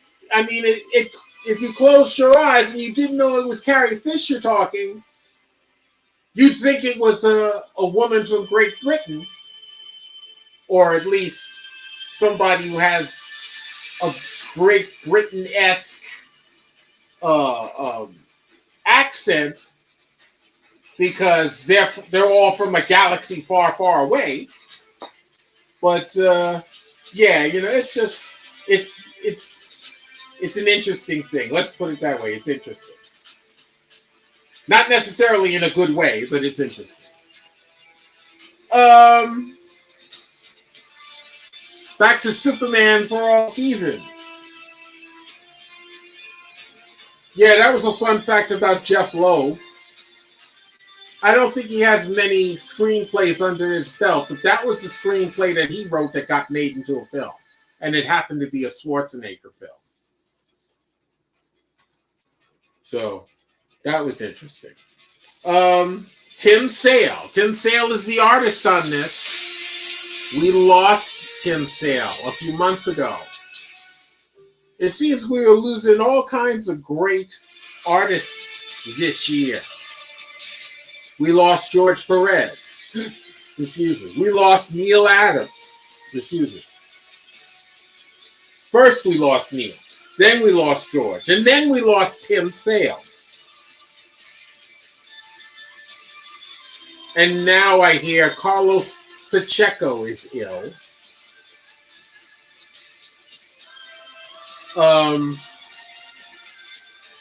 I want to say, if I read that right, that Carlos Pacheco is suffering from Lou Gehrig's disease, which is really, really heartbreaking. It's like the good ones are leaving us. Of course, we've got good ones to come in and replace them, and they're starting to make a name for themselves in comics. But the ones that have been fan favorites for a long time are leaving us. Tim Sale was one of them. This is a direct edition miniseries. This is complete, 4 issues, each issue featuring an appearance by Lex Luthor. You get issue number 1, which is this one right here.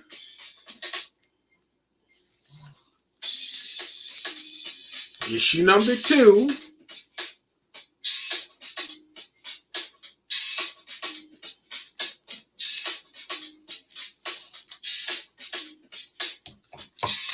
Issue number 3. That cover is very Frank Miller-esque.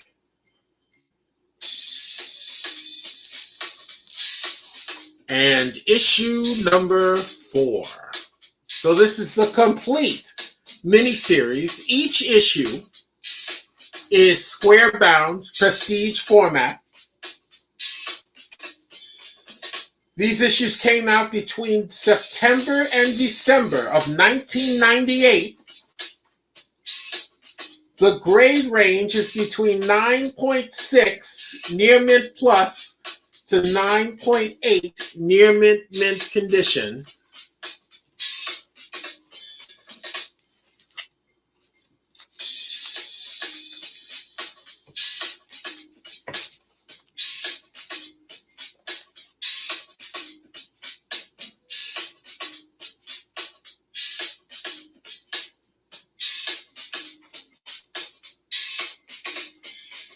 Now, this is a $48 retail value for this entire set of 4 issues. Today's Lightning Rod special value is $24. Claim it, and the set is yours for $24.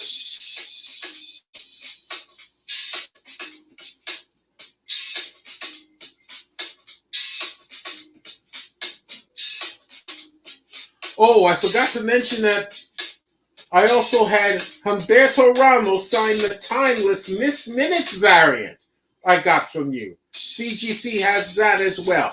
Oh, that's awesome! That's so cool. I can't wait to see what grade that comes back in.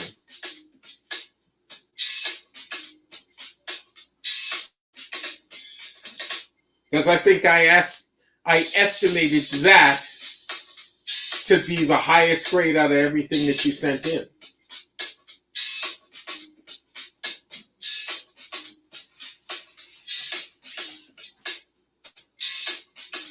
All right, I'm going to put this back on the wall. Once Superman for All Seasons goes away for good, it's still available. So don't let it stop you from inquiring on it or placing an order on it.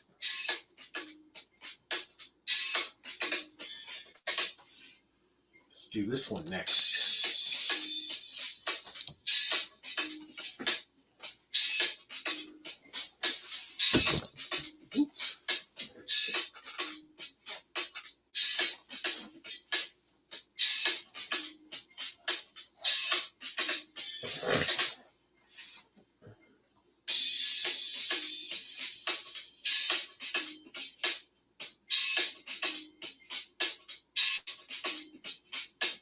All right, this is a Bronze Age claim item from DC Comics.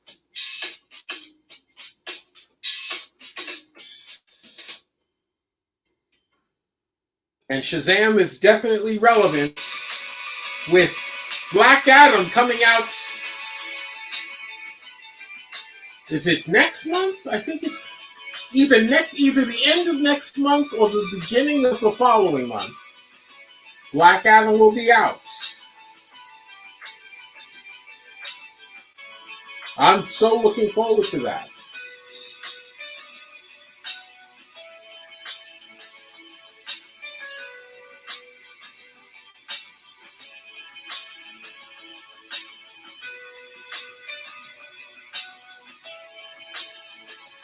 See, Doug says, I'm planning on 9.6s across the board, and I don't set my expectations too high. But I think the timeless and the more expensive will be one are 9.8 candidates. Yes, I would agree. In fact, on timeless, I wouldn't even be surprised if it came back a 9.9.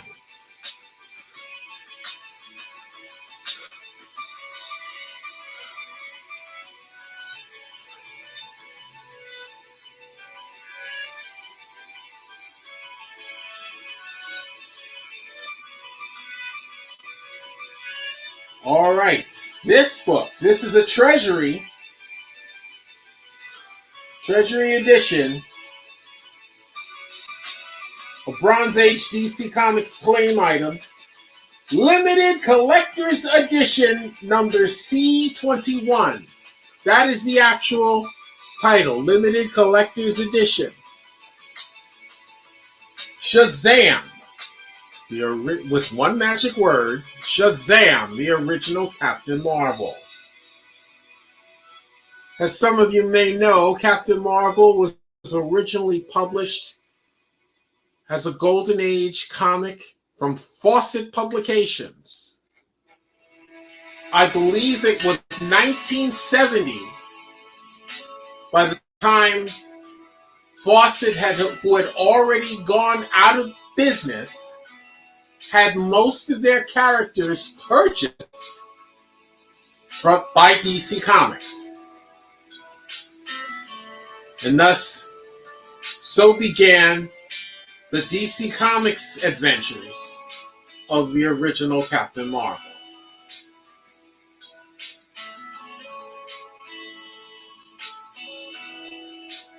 Black Adam debuts on October 21st. I thought it was October. I am so there for that. I think it's going to be a game changer for DC.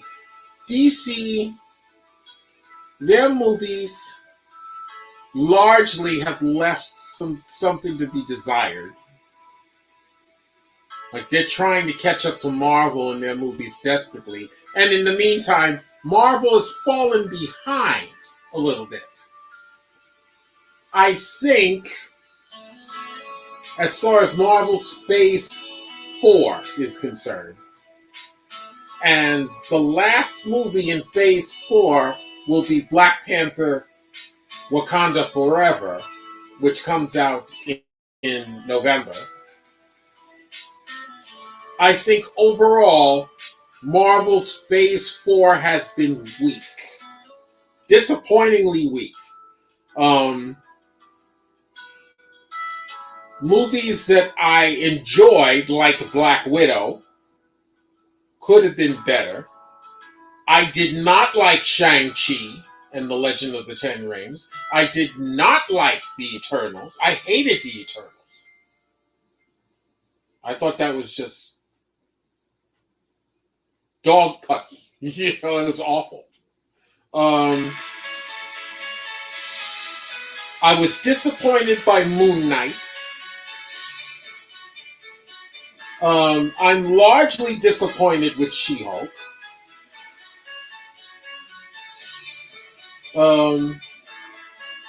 I don't know. I don't know what's happening. What's going on with Kevin Feige?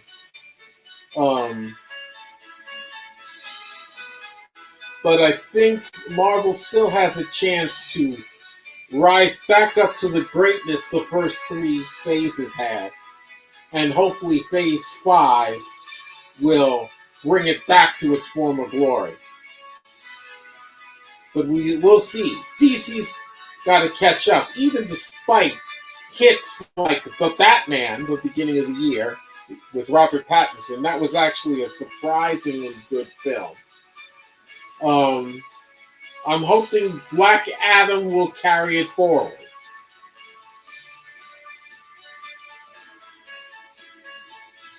You know, and I always liked the first Suicide Squad movie. The second,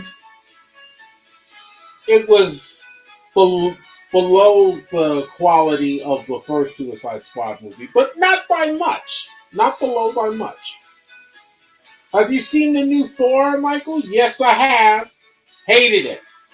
Hated it. Hated it. Hated it. Zeus was a buffoon.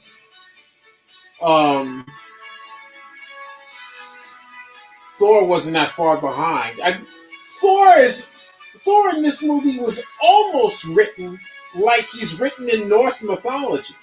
Thor is a buffoon and a straight up fool in Norse mythology, who just happens to be a god of thunder and wields a magic hammer.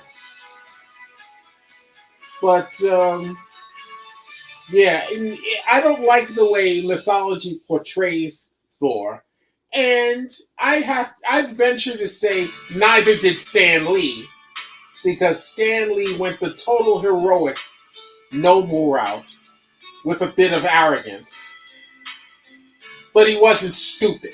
Thor was not stupid, and Stan Lee did not write him that way.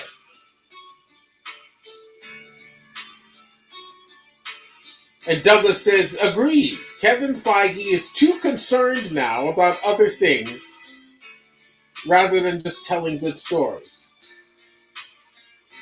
I was a huge She-Hulk fan, the 90s run, and they've ruined her for me too. Yeah, I think so far, I think there's only 3 episodes left. And that guy that she met at the wedding, I suspect is a villain. He may even be part of the wrecking crew. I'm not certain. I'm not 100% certain on that.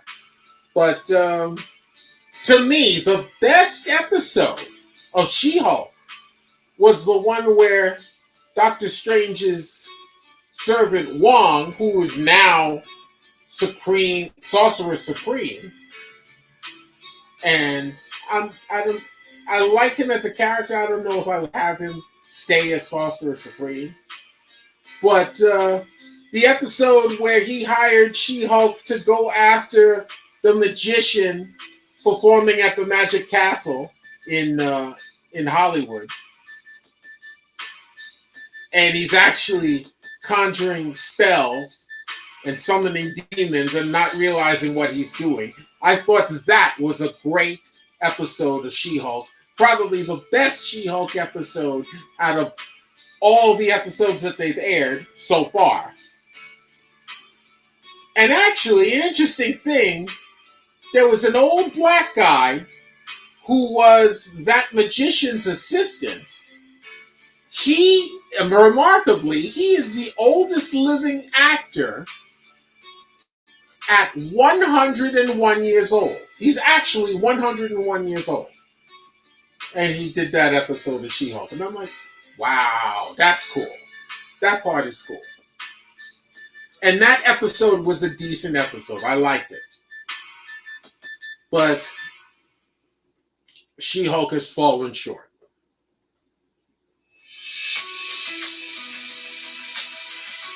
And I don't like the way the wrecking crew is portrayed.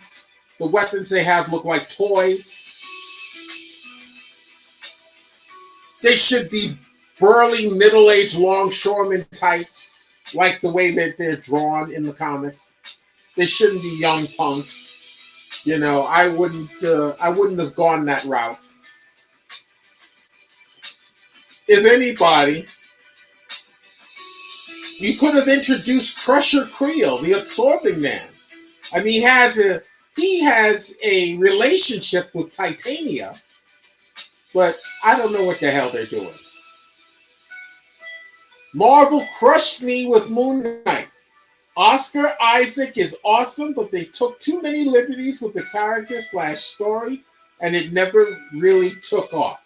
I am in 100% agreement with you. It was a disappointment. The first episode was the best of Moon Knight. And it left the promise of, okay, this is going to be great. And throughout the rest of the series, throughout every subsequent episode, I'm like, okay, any moment now, it's going to turn around. Any moment now. No. No, it didn't. It didn't. And Shang-Chi, Wong should have been in that movie. And Maria Hill from S.H.I.E.L.D. should have been in that movie. Hopefully he shows up in the Werewolf by Night special. Yes, I'm looking forward, but let's put it this way. I'm cautiously optimistic about Werewolf by Night. Let's see if we can do that, if we can make that happen. I'm hoping they'll take some of the spookier villains from the Werewolf by Night series, if we get to see some of them. You know, like Hangman and I think Fool Killer. If we get to see guys like that in Werewolf by Night, that would be good. That would be very good. So we'll see that. We shall see.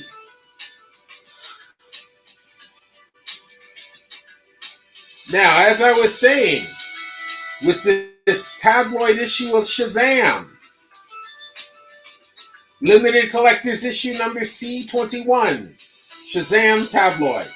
The stories inside are by Otto Binder and E. Nelson Bridwell. The art is by C.C. Beck, Jack Binder, who is Otto's brother, I believe. Mac Rayboy. Mac Rayboy used to draw.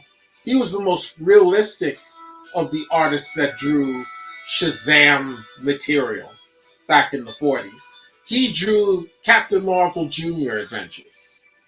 So if you ever see those gorgeous illustrations of Captain Marvel Jr., that's Mac Rayboy.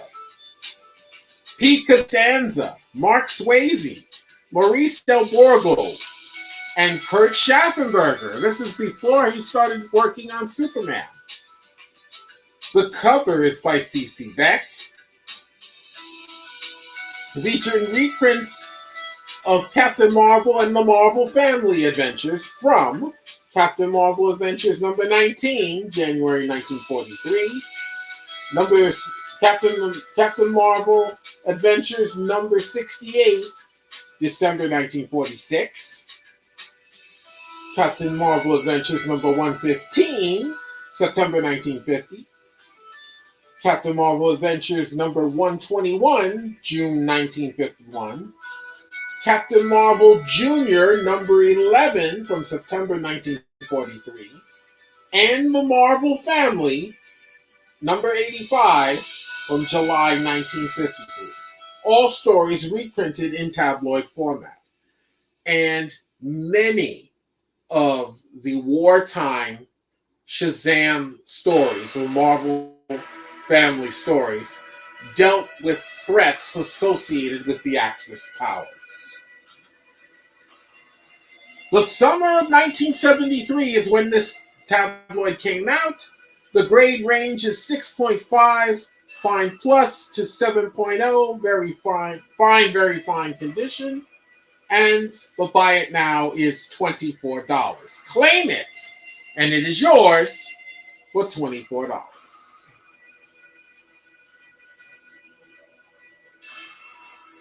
Now, let's see what's next.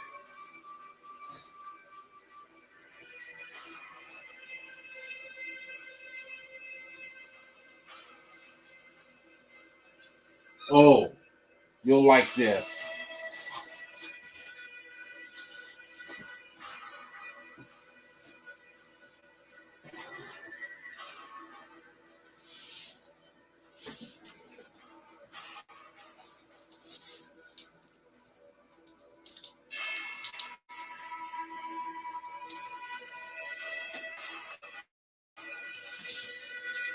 Let me show you this.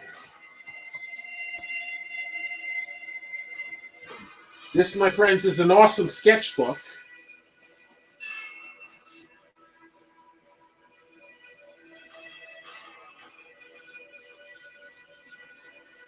This is a Diamond Age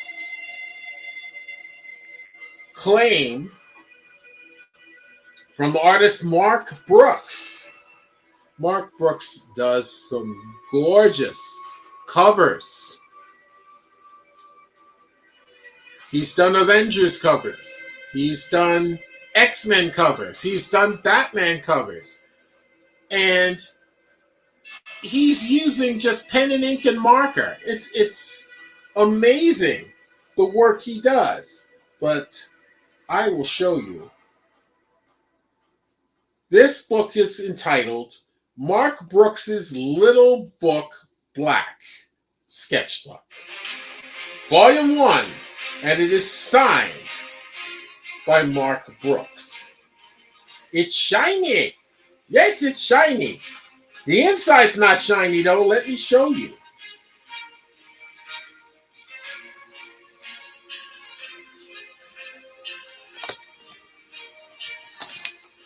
First of all, there's his signature.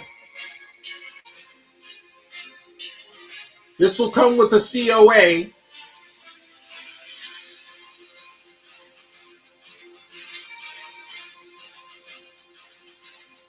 Art and cover by Mark Brooks. Spiral bound. It's a spiral bound sketchbook. 48 pages. It came out in 2014. The grade ranges of it are 9.8, near mint to 9.9 mint condition. This is a buy it now item. Claim it and it is yours for $24. It's a little fantasy. It's Disney fantasy. That's Rapunzel. Rapunzel, Rapunzel, let down your hair. Oh, look at this. This is just his pencil work. Various X-Men people, Storm. She looks regal, like she's supposed to. This is a gorgeous book. I'm probably going to show you every page in this book. Animation. I don't know what that's from, though.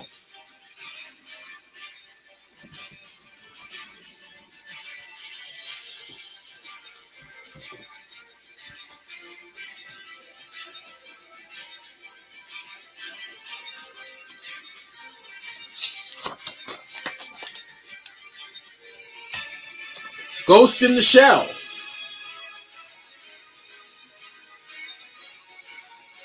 So you know that's all marker. That's all Copic markers.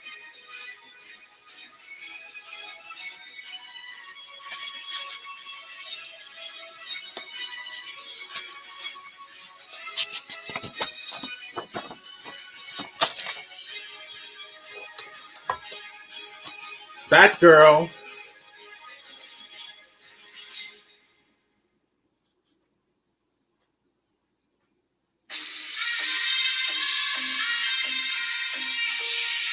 What do you think? Isn't this gorgeous?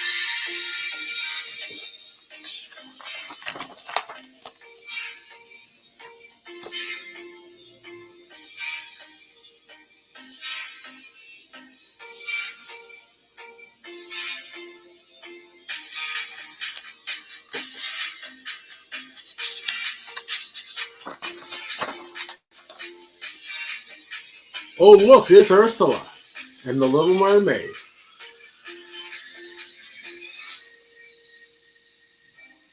He's very versatile.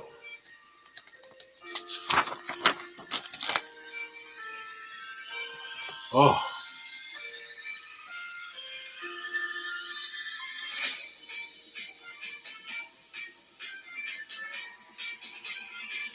There's Harley and Ivy and Selena.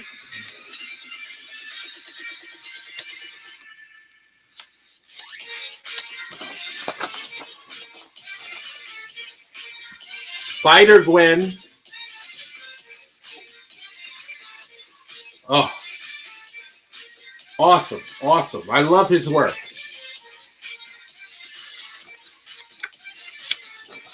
He's making money hand over fist as a cover artist.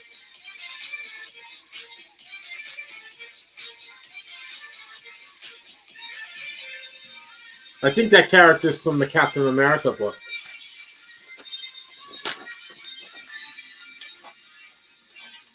These are the kinds of covers he's used to doing. Puts in a lot of detail.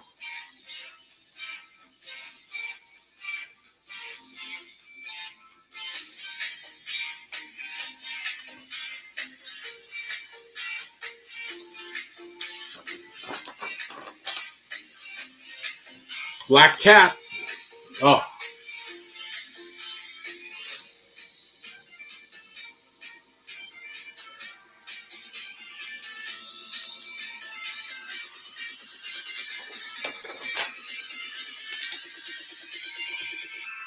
Kate Bishop, Hawkeye.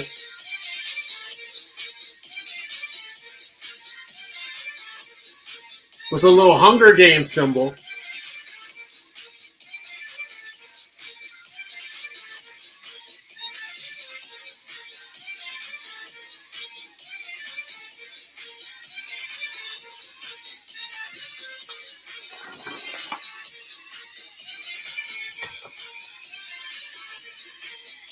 What's her name? Elsa from Frozen?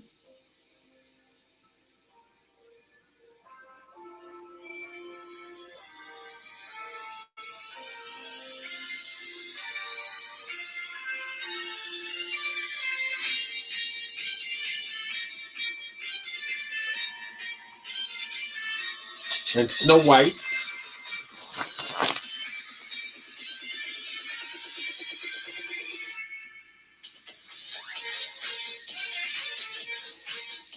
Actress Marlene Dietrich.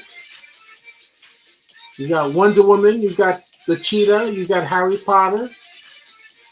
Tank Girl. Very versatile.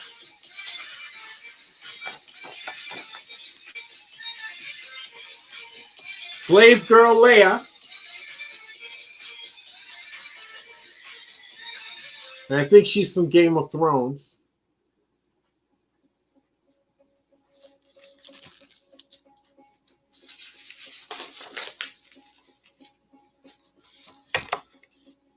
Spidey and Mary Jane. Got the Kingpin over here. You got Daredevil up there. There's Moon Knight up all the way in the corner.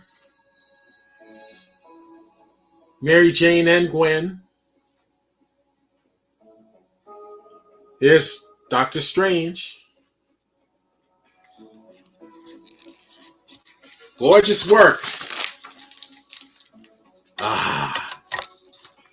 The Dark Knight Detective.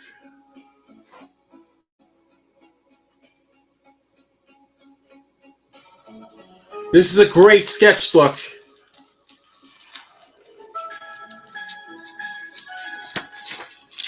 Any book that he does a cover on, it doesn't matter what the insides look like.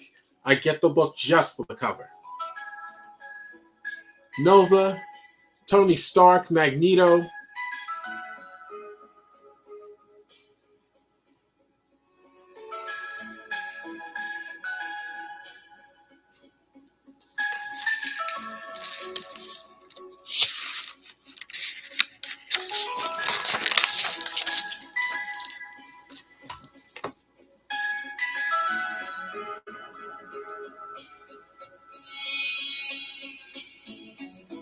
Cinderella? No. Yeah. Or is it Sleeping Beauty? And Maleficent?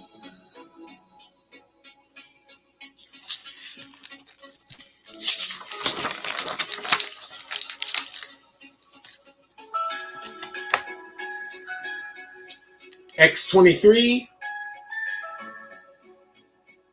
And Phoenix? And Marvel Girl?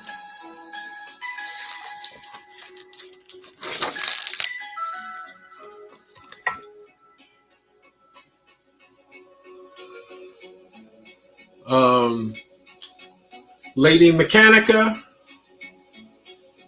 and sketches from the League of Extraordinary Gentlemen. There's the Invisible Man, there's Mr. Hyde, there's Nina Harker, Captain Nemo, and Alan Quatermain. I love stuff like this. It's a great book to own. Deja Thoris from John Carter, Warlord of Mars.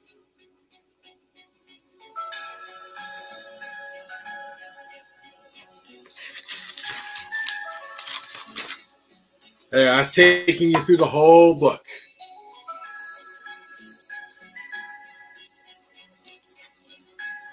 Awesome sauce.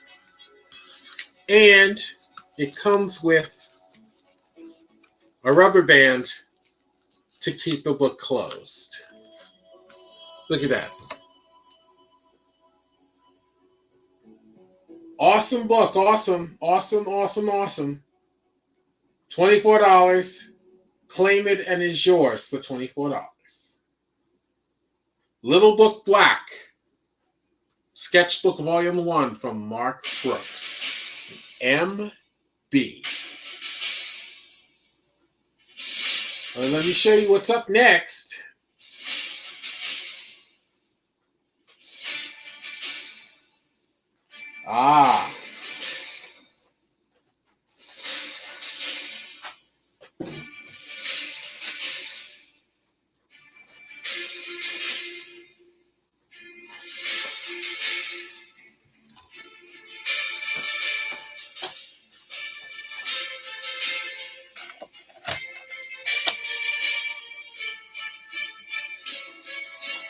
Let's pull back a little bit.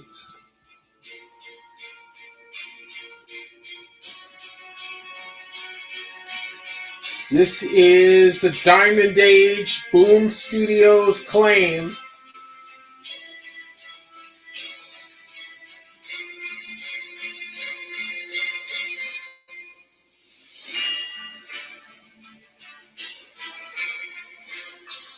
This is Mighty Morphin #1. As in Mighty Morphin Power Rangers.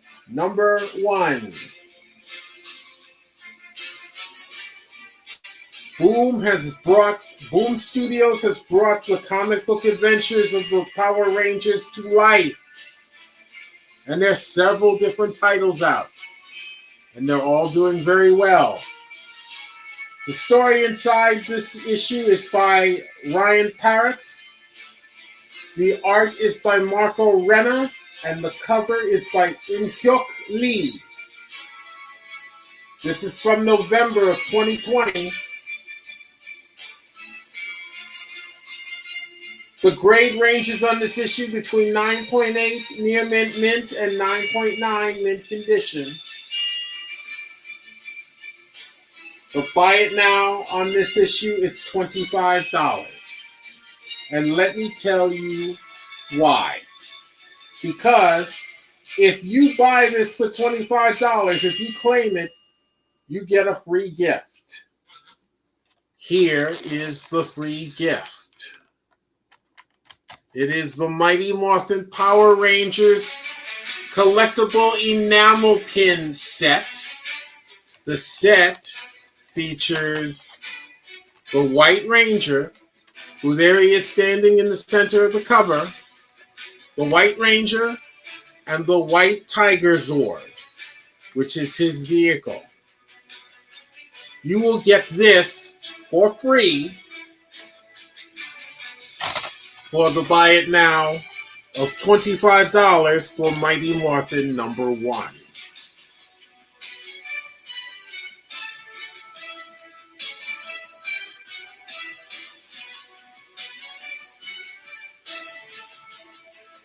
That's awesome.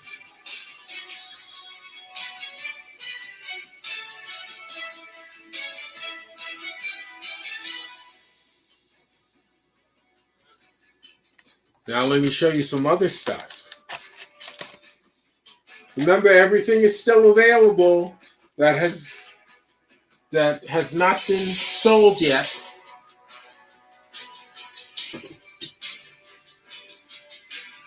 We've got about almost a half an hour left to the show, so I'm just I'm starting to move at a little bit of a faster pace. Check this out. A Bronze Age Marvel Comics auction item, Daredevil, Volume 1, number 146. This is a standard auction.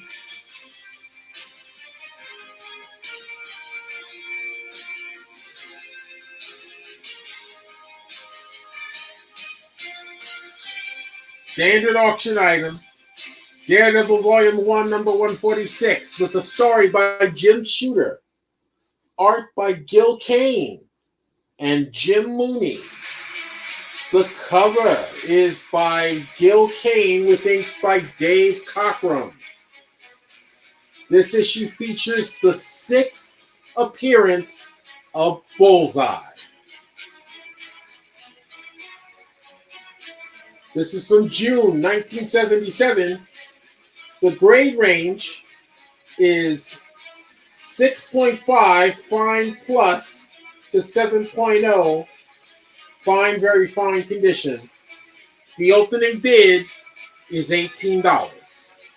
Great Bronze Age issue, Daredevil, Volume 1, number 146.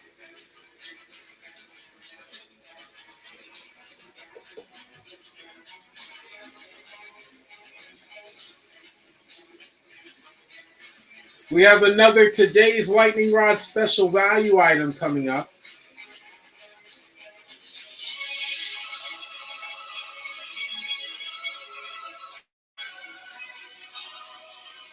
Anything you want me to bring back for consideration, just let me know. I'm happy to do it.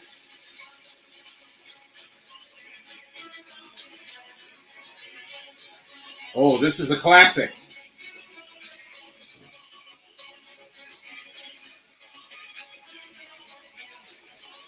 See anything else interesting, Robert? If you're still with me? Or Doug, if you're still here with me. This book right here, Today's Lightning Rod special value. It's a Bronze Age DC Comics claim item.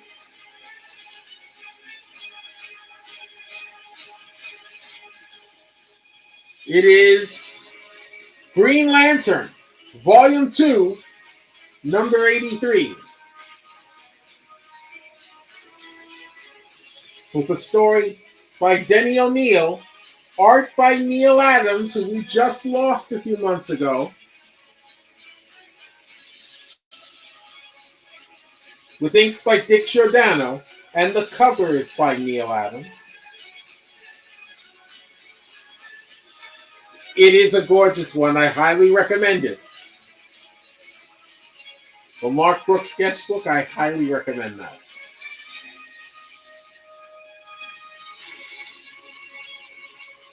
Green Lantern in this issue reveals his secret identity of Hal Jordan to Carol Ferris,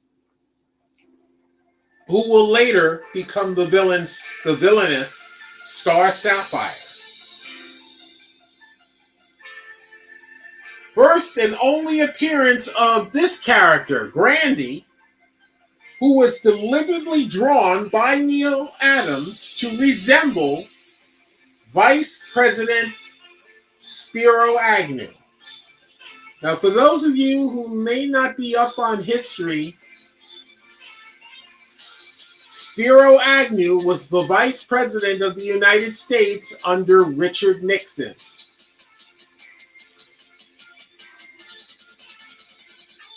From May 1971, this issue came out. The grade is 6.5 fine plus to 7.0 fine, very fine condition. This book is valued at $40. Today's Lightning Rod special value is $28. $28. Claim it and it is yours.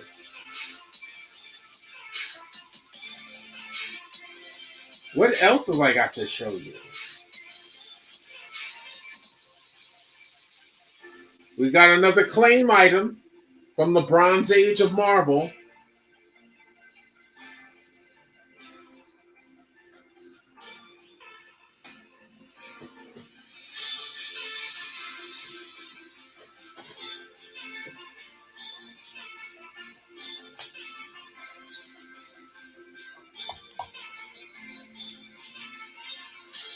Hero for Hire, Volume 1, Number 4. Hero for Hire, Volume 1, Number 4. The Adventures of Luke Cage. Story by Archie Goodwin. Art by Billy Graham and Sid Shores. The cover by Billy Graham. And no, not the evangelist Billy Graham. This came out in December of 1972. The grade range is 6.0, fine condition, to 6.5, fine plus condition. Claim it, and it is yours for only $16. $16, buy it now.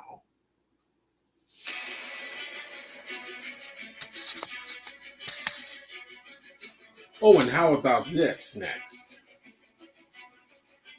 Here comes a Bronze Age auction item from Marvel.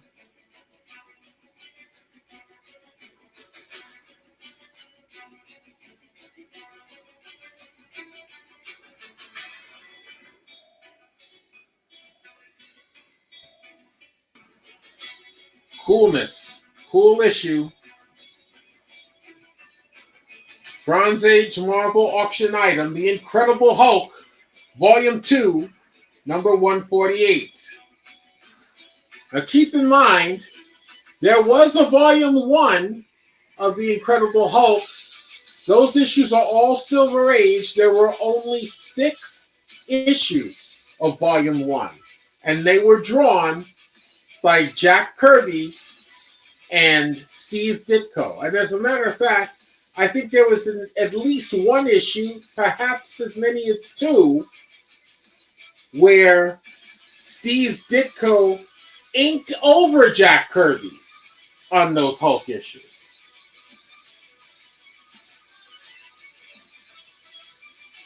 The story is by Archie Goodwin and Chris Claremont. The art and cover are by Herb Trimpe, with inks by John Severin. This issue features the second appearance of Jarella, who was the green-skinned girl from the subatomic world that Hulk was smitten by. Also in this issue are appearances by Nick Fury, Dum Dum Dugan, his right-hand man, and their organization, S.H.I.E.L.D., and this issue is also the first appearance of the Hulkbusters. This is from February 1972. The grade range is 6.5, fine plus to 7.0, fine very fine. The opening bid is $16.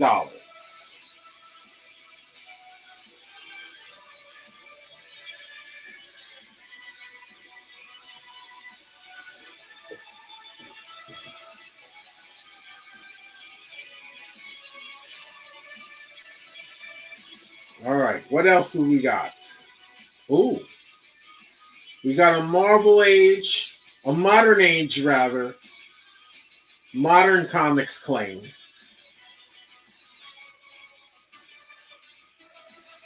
Kind of a key issue.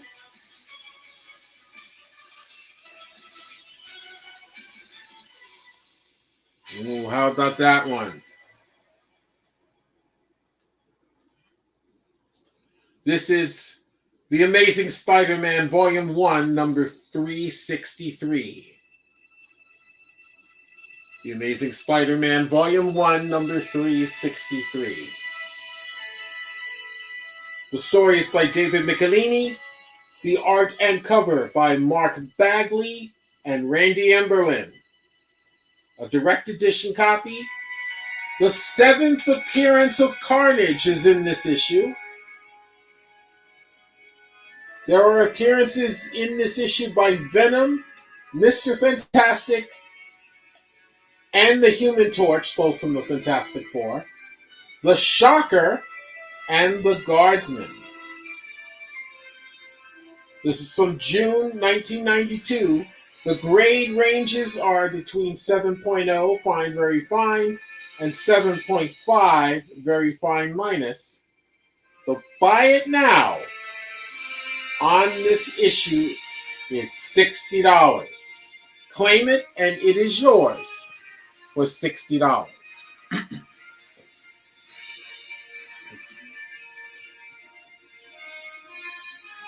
Oh, you need to get a load of this.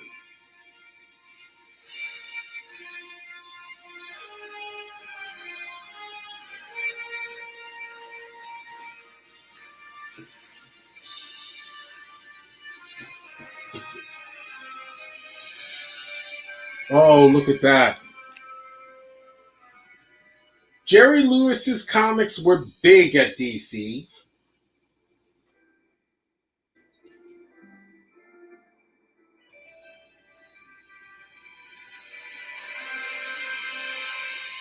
This is a Silver Age DC Comics claim item. This is The Adventures of Jerry Lewis, number 102.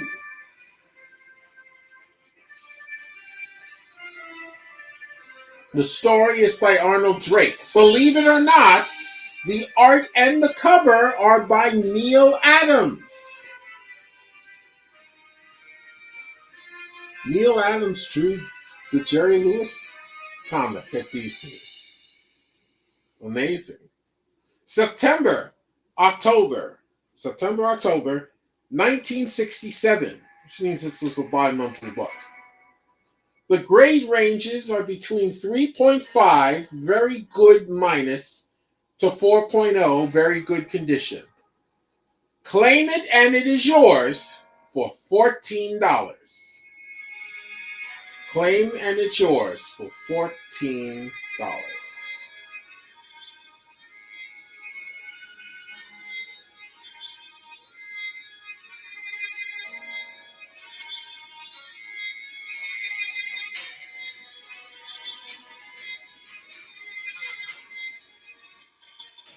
And another cool book from the Diamond Age is coming your way.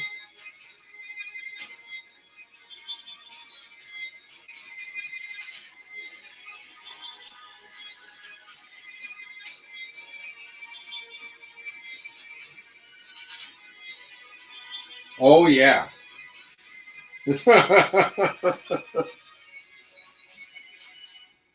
I like it. It's the Enterprise A. I like the size of it. I use it for drawing. It's a great reference.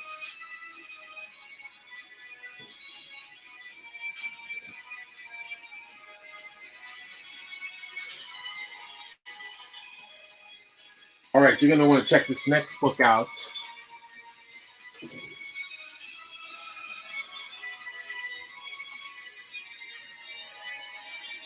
Look at this. This is a Diamond Age Marvel Comics auction item. This is Alien, number 2B. It's a variant issue cover. Alien number 2B. The story by Philip Kennedy Johnson. The art by Salvador Larroca. The variant cover is by Stephanie Hans. This issue is from June 2021. The grade range is 9.8, near mint to 9.9, mint condition. Opening bid, $8.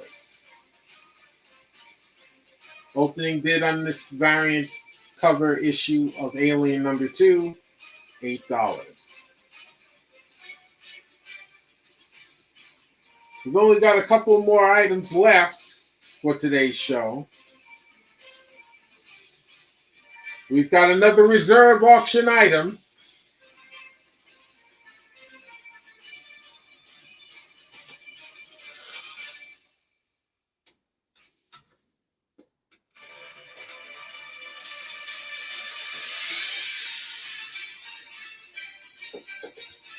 We've got a classic issue of Superman, Bronze Age, early Bronze Age.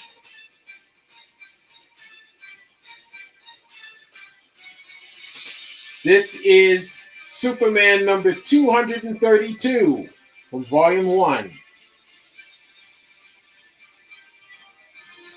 Featuring stories by Jerry Siegel, one of the two original creators of Superman, with Leo Dorfman and Bill Finger.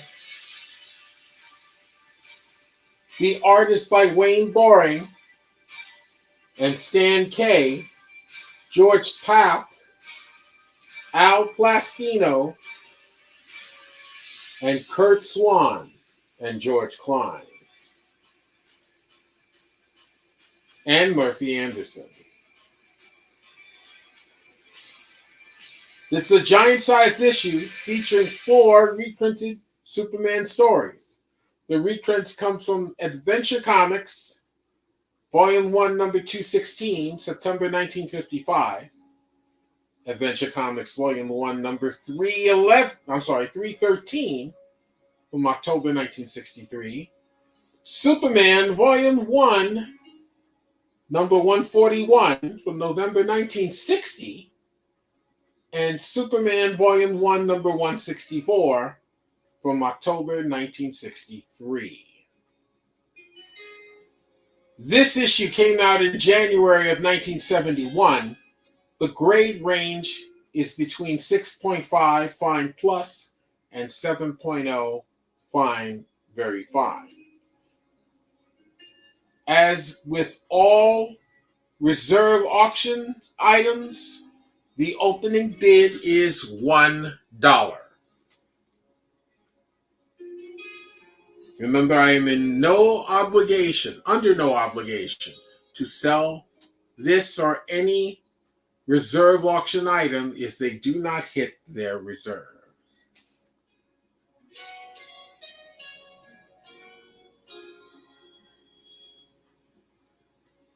And I got one last book.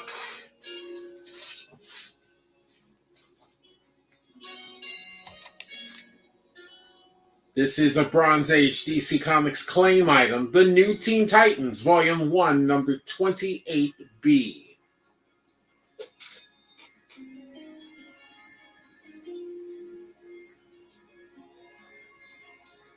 The New Teen Titans, Volume 1, Number 28B. Story by Marv Wolfman.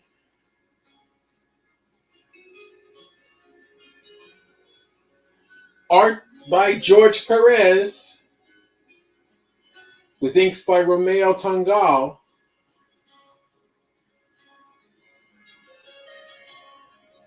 The covers by George Perez.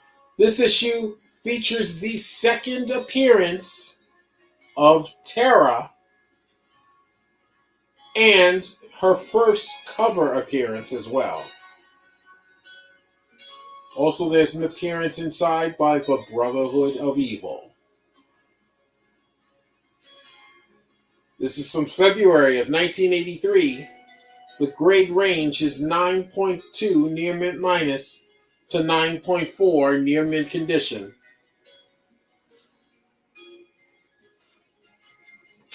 But buy it now on this issue is $20. Claim it and it is yours for $20.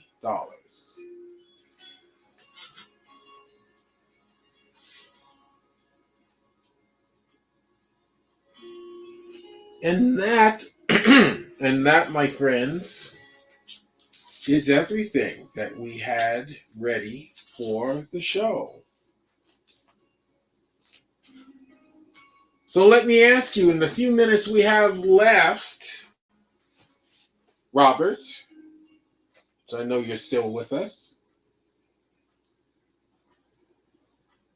were you interested in any of these other items? And where do you fall on the Mark Brooks sketchbook?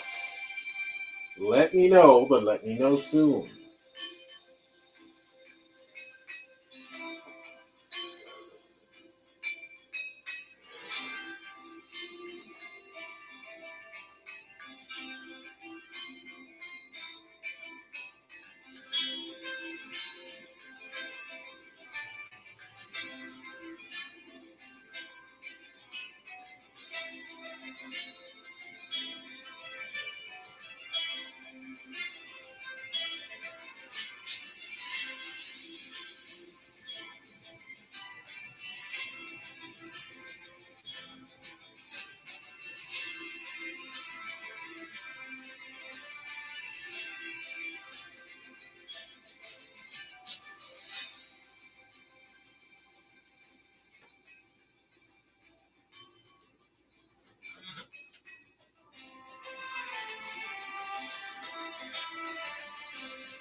Robert, you still with us?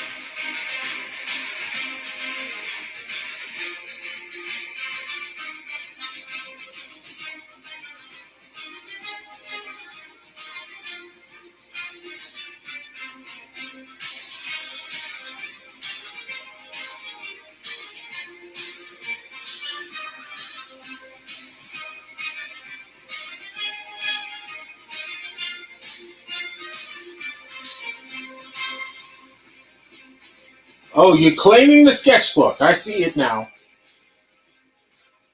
Awesome.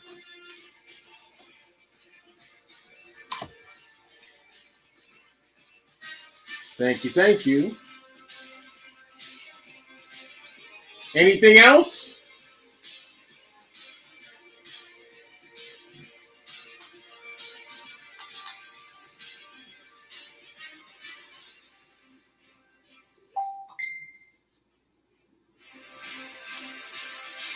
Yes, I saw it. It came in a little delayed, but I did see it.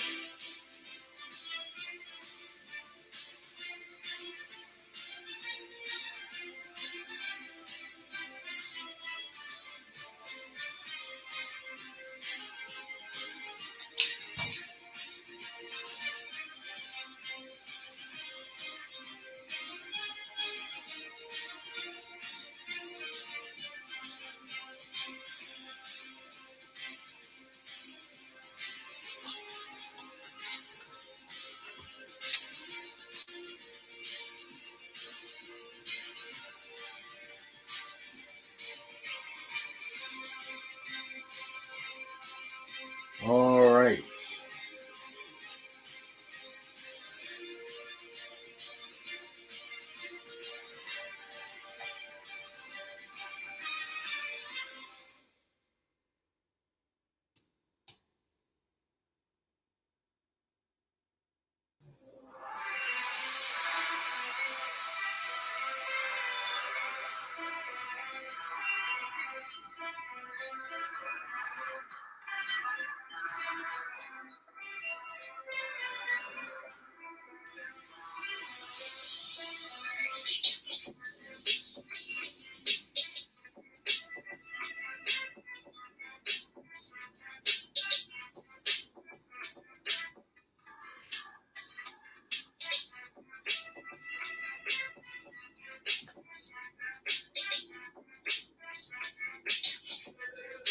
All right.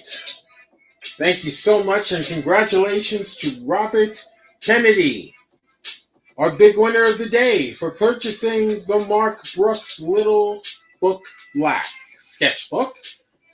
Volume 1, signed by Mark Brooks. You will get a certificate of authenticity for that as well. For $24. That is what he claimed it for. Awesome, awesome, awesome. Thank you so much. Anything else before we close?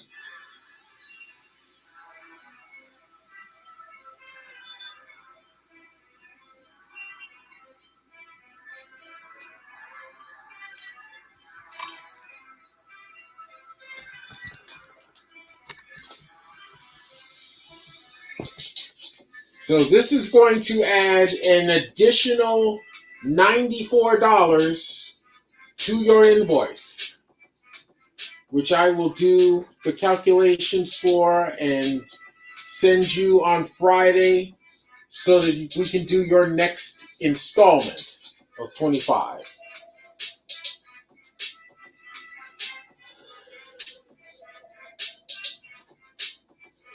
No other books were you interested in? Anything Immortal Hulk? I do not have anything Immortal Hulk handy, but thank you for letting me know. I will search for some Immortal Hulk for you and try to have something for the next show.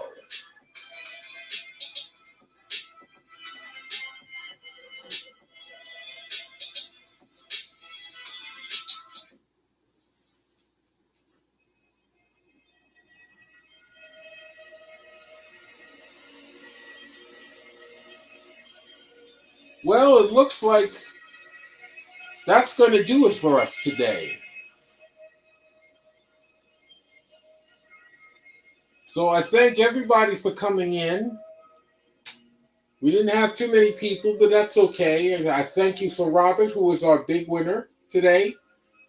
And thanks to Douglas Wells as well, who made a killing at a local convention in Kentucky this past weekend, where he was able to get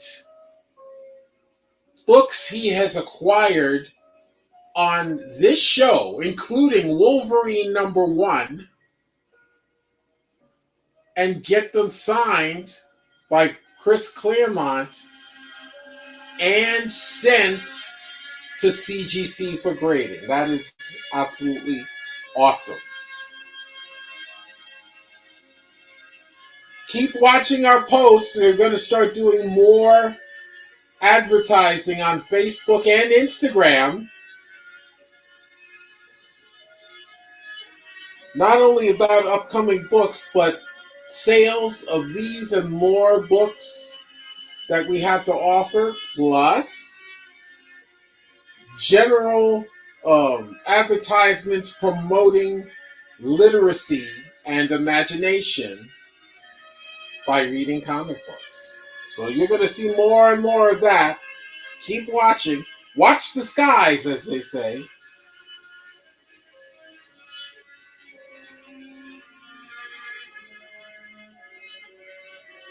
And I will see you guys later. I must tell you, we cannot do shows like this without any of you. Thank you so much.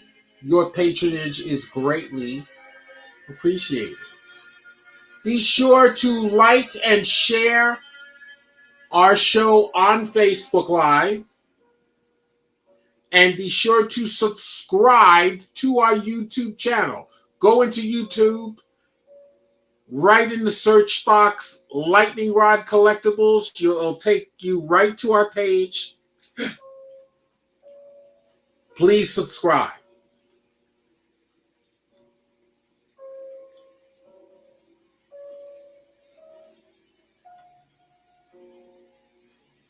You have been watching episode number 459 of Lightning Rod Collectibles Live, Purveyors of Fine Pop Culture Ephemera, where you can find the best and the coolest from the diamond, modern, copper, bronze, silver, and even the golden age of comics. I remain your host, Michael D. Lepine. Thank you for joining us. Have a great week.